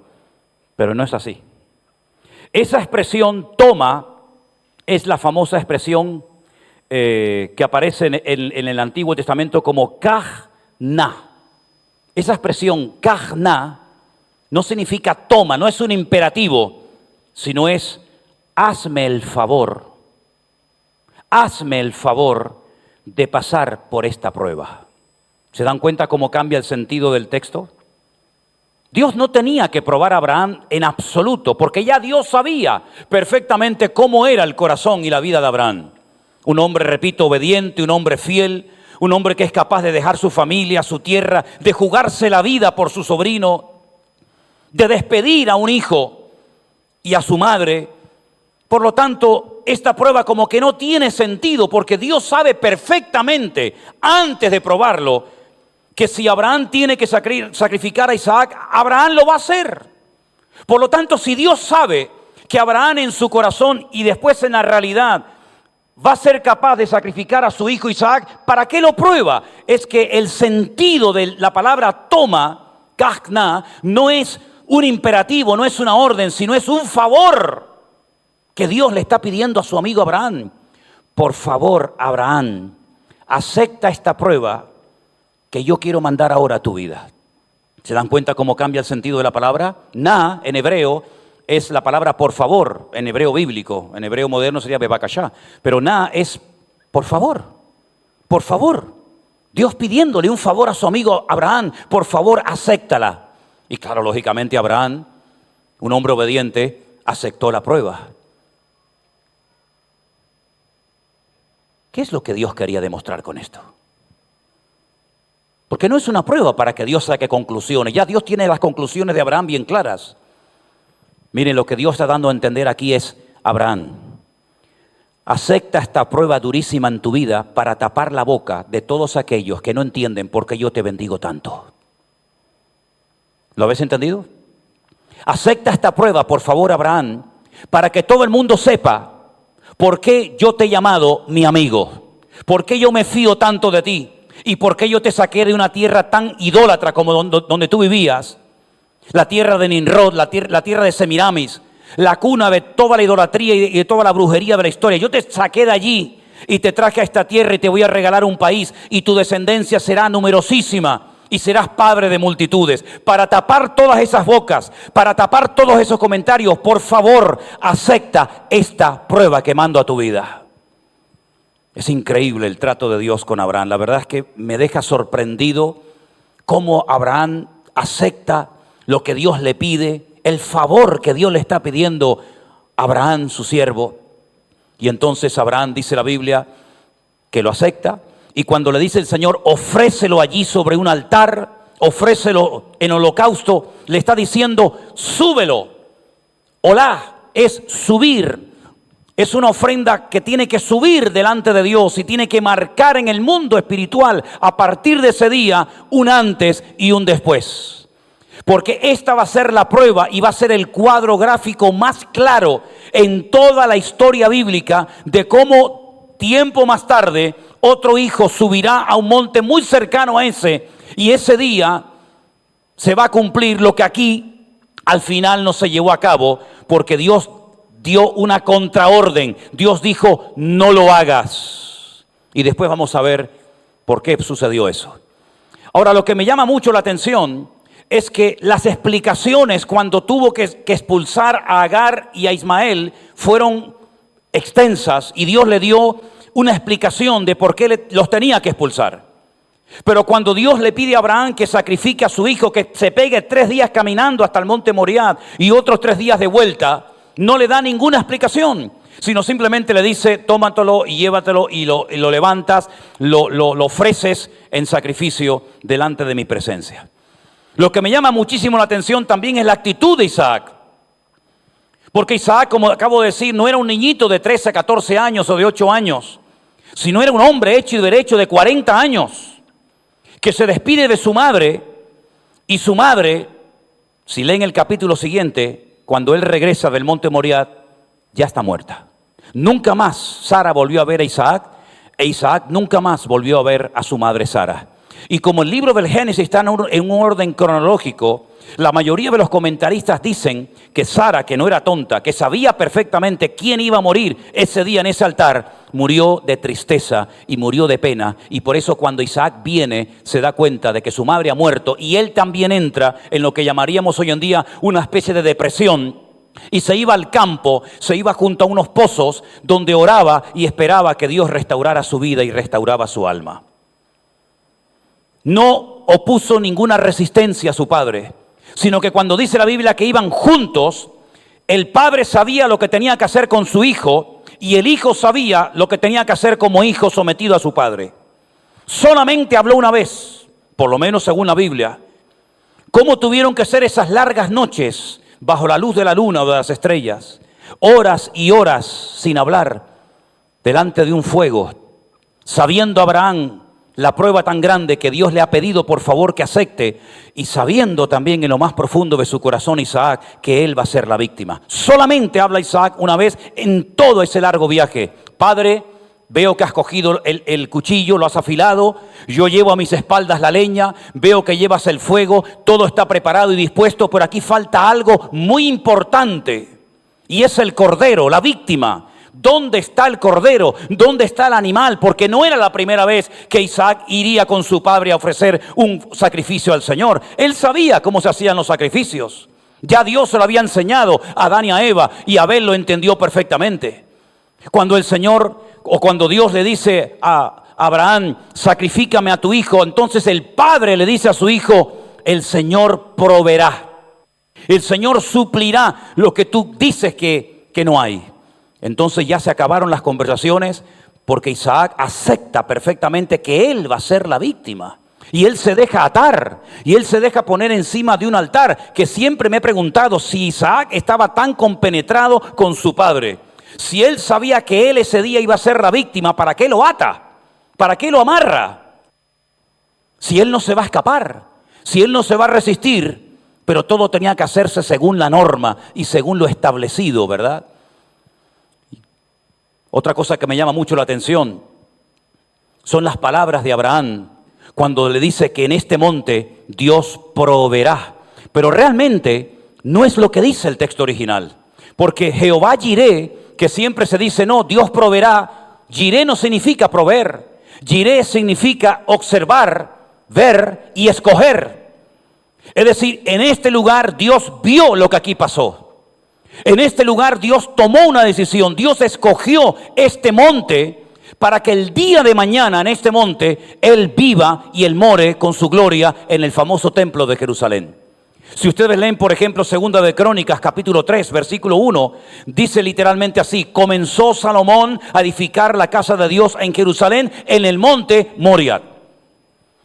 Hebreos capítulo 11 dice que Abraham salió sin saber a dónde iba, pero buscaba la ciudad cuyo arquitecto y fundador es Dios, y dice que la vio, la saludó y la confesó de lejos. ¿Qué fue lo que Abraham vio en el monte Moriah? Hay un cuadro en Jerusalén, en el Museo del Templo, muy interesante. Entrando a mano izquierda hay un cuadro enorme donde se ve una pintura de un altar, y encima del altar se ve supuestamente a Isaac amarrado, Abraham con su puñal en alto, dispuesto a hundirlo sobre su hijo, y cuando él mira al cielo, él ve un edificio de oro y vio que en algún momento de la historia, en ese lugar, se levantaría un templo, el famoso templo de Jerusalén, donde Dios pondría su gloria durante más de 400 años, hasta que fue destruido por el rey Nabucodonosor. Y fue en aquel lugar donde no solamente Dios le mostró su gloria, sino donde él oyó la voz del ángel de Jehová. Si leemos a partir del versículo 1, el que le habló al Señor fue Dios, y aparece el nombre propio de Dios. Pero cuando él es detenido y el Señor le dice que no lo haga, en el versículo 11 dice, entonces, no dice Jehová, sino dice el ángel de Jehová, le dio voces desde el cielo y le dijo, Abraham, Abraham, y él respondió, heme aquí, no extiendas tu mano sobre el muchacho, ni le hagas nada. El ángel de Jehová, aunque en este momento esté en minúscula, que eso es lo de menos, porque el tema de las mayúsculas o de las minúsculas no existe en hebreo, solamente en castellano, aunque en ese momento, en este texto, la palabra ángel está en minúscula, no les quepa a ustedes la menor duda que el que lo detuvo, el que le dijo no lo haga, fue el mismísimo Señor Jesucristo, el enviado del Padre, el ángel de Dios, el que le dijo alto, no lo hagas, porque él sabía que el que tenía que morir como Cordero de Dios, que quita el pecado del mundo, no era Isaac, sino era el mismo que siglos más tarde, él subiría a un monte muy cerca de allí, el monte Calvario, el monte de la Calavera o el Gólgota, es lo mismo pero en 3 idiomas diferentes, y él tendría que sufrir la muerte expiatoria por la raza humana, pero ese día no habló el Padre deteniendo el martirio, sino que así como terminó en victoria y no en tragedia, la aquedad, la atadura de Isaac, ese día en el monte Calvario, aquello terminó en una tragedia tremenda. Pero al mismo tiempo sabemos que fue la victoria más contundente que Dios jamás ha infringido contra el diablo, porque ese día fue vencido con herida de muerte. Este es el cuadro más hermoso de toda la Biblia sobre la crucifixión de Cristo, el Mesías, miles de años más tarde. Pero si os dais cuenta en el versículo 3, los verbos que aparecen son muy interesantes. Se levantó, enalbardó, tomó, cortó, se levantó, se fue. Todo lo que Dios nos muestra en este versículo, todo lo hizo Abraham en primera persona. Él se levanta temprano en la mañana, no espera al mediodía, sino se levanta de madrugada, aún no ha amanecido. Dice que madrugó, dice el texto original, madrugó, aunque aquí dice que se levantó muy de mañana. Él fue el que aparejó, el que enalbardó el asno, cosa que tenían que hacer los criados para su amo, pero ese día él lo hizo. Él tomó a sus siervos, él dijo, tú y vengan conmigo. Él fue el que cortó la leña. No tenía que cortar la leña Abraham, para eso tenía cientos y cientos de criados. Pero sin embargo él dice, no, yo hoy corto la leña, un trabajo tremendo. Él se levanta, él va al lugar donde Dios le dice, porque él sabe perfectamente que Dios le está tratando de mostrar algo a él y al mundo, que a lo largo de la historia siempre quedará en la retina, en la memoria, en el mundo espiritual. Es en ese lugar, en esa piedra, donde Abraham subió con Isaac a sacrificarlo, donde hoy en día los musulmanes han construido alrededor, hace siglos, un monumento, digamos, no es una mezquita, es como un monumento, la famosa mezquita de Omar, donde antiguamente se podía entrar y a verla, pero donde hoy en día no dejan a veces ni siquiera subir. Y dicen los judíos que ese fue el lugar, el centro del mundo, el centro geográfico del mundo, desde donde Dios creó el jardín del Edén y todas las demás cosas. Cuando Dios nos muestra en su palabra las palabras proféticas de Abraham, a mí me llaman muchísimo la atención cuando él le dice a sus criados, verso 5, iremos allí, adoraremos y volveremos a vosotros. Abraham en lo profundo de su corazón conocía a Dios.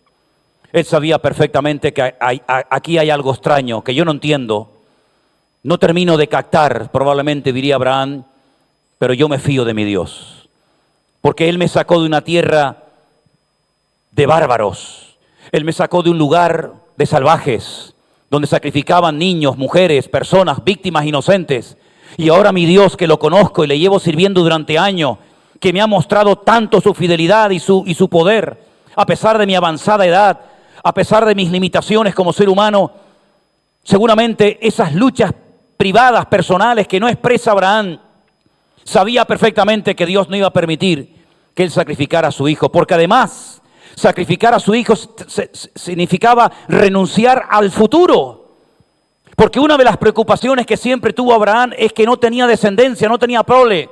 Y él decía, Señor, me has dado riqueza, me has dado oveja, me has dado camello, me has dado de todo, pero cuando yo muera, ¿quién se va a quedar con todo esto? Mi criado Eliezer, el damasceno, y el Señor le dijo, no, tú vas a ser padre de multitudes y vas a tener un hijo, y ese hijo va a ser tu heredero. Si él mata a Isaac, corta su futuro. Pero Abraham está dispuesto a ir en contra de sus sentimientos, en contra de sus emociones, en contra de sus intereses personales, e incluso renunciar a su futuro por amor a Dios. Ahora nos preguntamos, ¿tenemos fe nosotros? ¿Como la de Abraham? Seguro que no. Fe seguro que tenemos, pero la fe de Abraham, amigo, la fe de Abraham es algo tremendo, porque Abraham pone su amor a Dios, que también lo tenemos nosotros, lo pone al servicio de la orden de Dios. Él pone sobre el altar su vida antes de poner la vida de su hijo. Y él, antes de salir de Berseba, ya en su corazón sacrificó y mató a su hijo. Solamente falta el momento, el lugar y la ocasión. Pero Abraham ya en su corazón ha tomado la decisión de eliminar a su hijo, porque él sabe perfectamente que si su Dios le ha dicho, pasa esta prueba, tal vez tú no lo entiendas, pero en su momento la entenderás. Él se fía de su Dios, porque él por su Dios ha sido capaz de recibir burlas y críticas. Él fue capaz de cambiarse el nombre cuando era un viejo que no podía tener ninguna posibilidad de ser padre. Él es capaz de cambiarse el nombre para que todo el mundo se burle y se ría de él. Él es capaz incluso de ver cómo su propia esposa duda y se ríe de la promesa de Dios. Él es capaz de decirle a su padre, me voy, y si me voy sé que renuncio a la herencia, porque nadie podía dejar el hogar paterno mientras el padre viviera, porque automáticamente quedaba desheredado. Él es capaz de jugarse la vida cuando no es un soldado, no es un guerrero, pero él es capaz de irse hasta el norte de Israel para pelear contra los 5 reyes más poderosos de su época y vencerlos y derrotarlos para salvar a su sobrino. Él es capaz de decirle a su sobrino Lot, elige la mejor tierra, la que tú quieras. Si vas a izquierda, yo voy a la derecha. Si escoges la derecha, yo voy hacia la mano izquierda. Y le da la posibilidad al pequeño de tomar la decisión cuando el tío podía haber dicho, no, yo me quedo con esto y lo que sobra te lo quedas tú. Pero él le da a Lot la posibilidad de escoger qué tierra quiere vivir.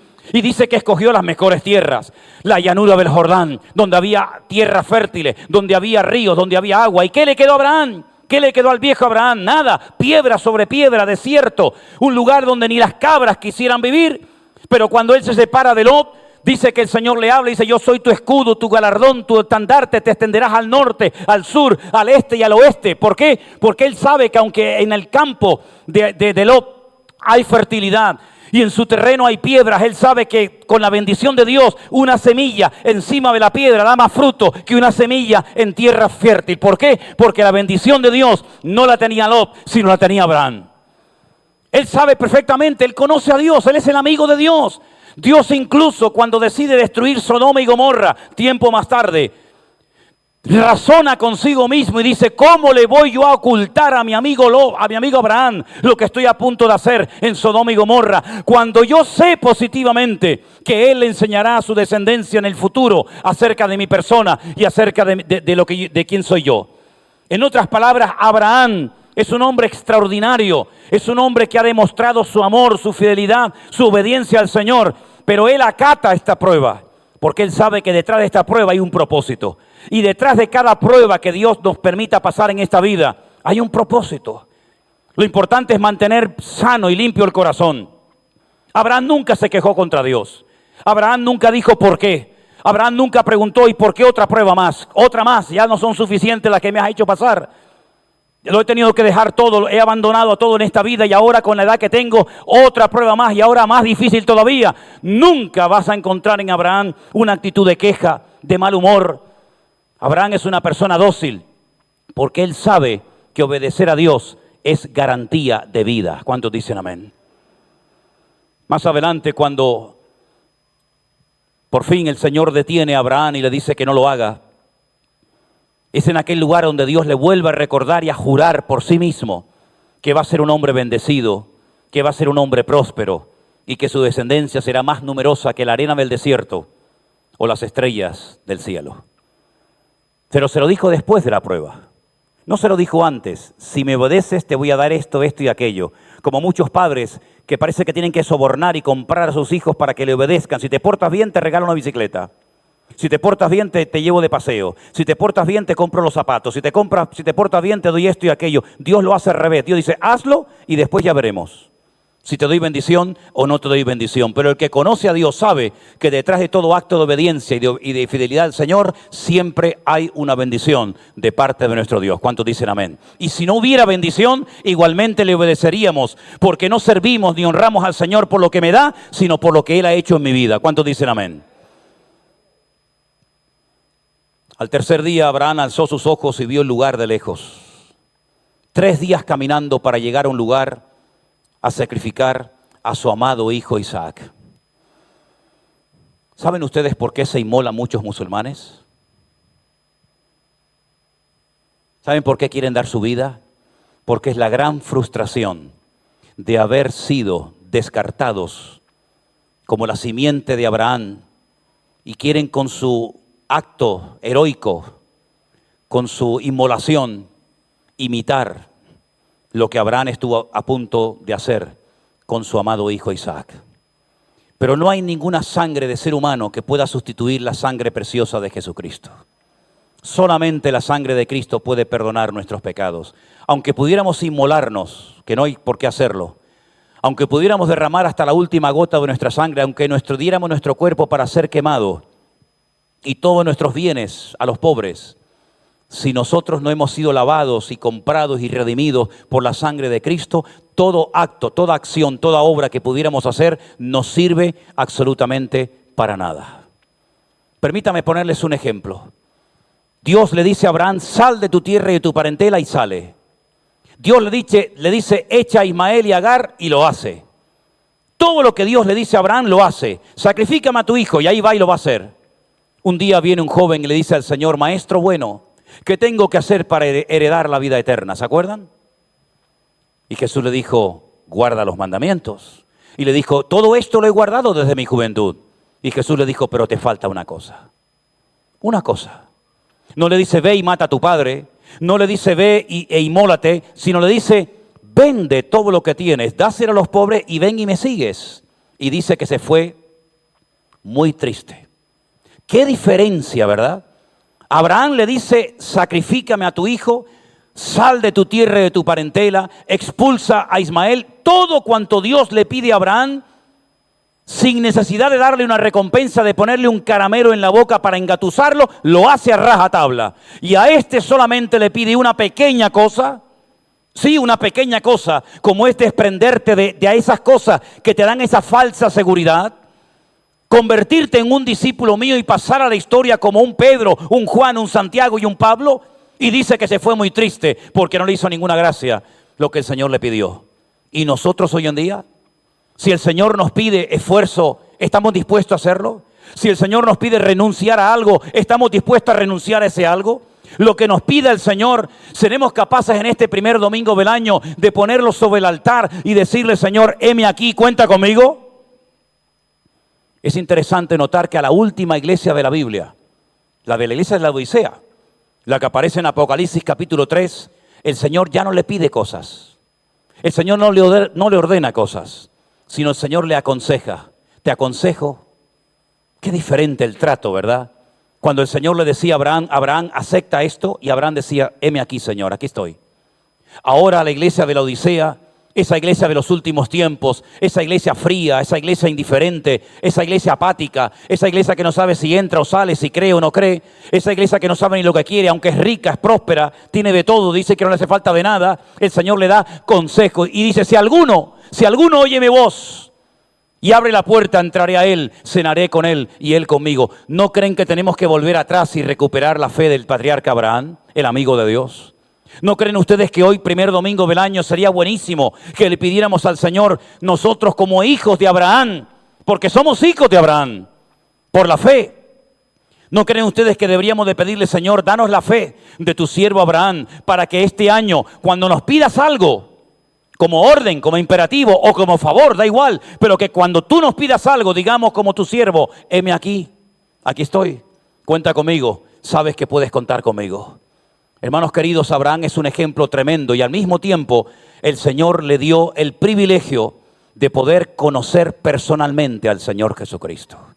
Y ustedes dirán, ¿y cómo dices eso? ¿En qué te basas para decir que Abraham conoció a Jesús? El mismo Señor Jesucristo lo dijo.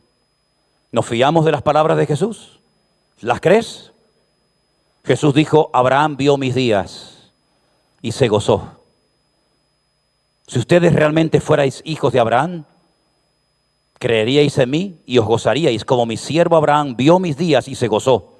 Y le dijeron, ¿tú viste a Abraham? Abraham te conoció a ti, pero si no tienes ni 40 años, evidentemente eran dos frecuencias diferentes. Eran conversaciones paralelas que nunca se iban a encontrar en ningún punto del camino.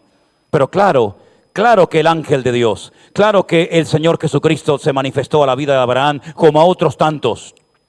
Y en aquel momento, el Señor Jesucristo como verbo de Dios, aún no encarnado, sino simplemente como ese verbo ahí, esperando su momento, su hora y su ocasión, sabía perfectamente que algún día, no en un altar, sino en una cruz, porque los judíos levantaban altares, pero los romanos levantaban cruces. Y al fin y al cabo el altar, pues hombre, te podías acostar, podías estar en cierto sentido cómodo, pero la cruz era lo más incómodo que te podías imaginar y lo más cruel y humillante. Y fue en ese lugar donde el Cordero, ese Dios proveerá, ese Dios verá, ese se humanó y se encarnó y ocupó tu lugar y mi lugar para que hoy nosotros podamos tener vida eterna y pasar de muerte a vida en el momento en el que invoquemos su nombre. Quiero que cerremos nuestros ojos en esta noche, en este primer domingo del año, cuando hemos recordado su muerte y su resurrección hace un instante con el pan y con el vino. Cuando en este mensaje de Génesis capítulo 22 hemos visto cómo Abraham tipifica en ese monte a través de Isaac la muerte, la resurrección del Señor Jesucristo. Quiero que hoy en este momento y en este lugar y ustedes ahí en sus casas puedan decir, Señor, gracias. Gracias porque yo nunca he tenido que ser crucificado, ni dar mi vida, ni derramar mi sangre para perdonarme a mí mismo mis pecados, sino que tú lo hiciste por amor a mí y ocupaste mi lugar Y ahora yo, aceptando a Jesús,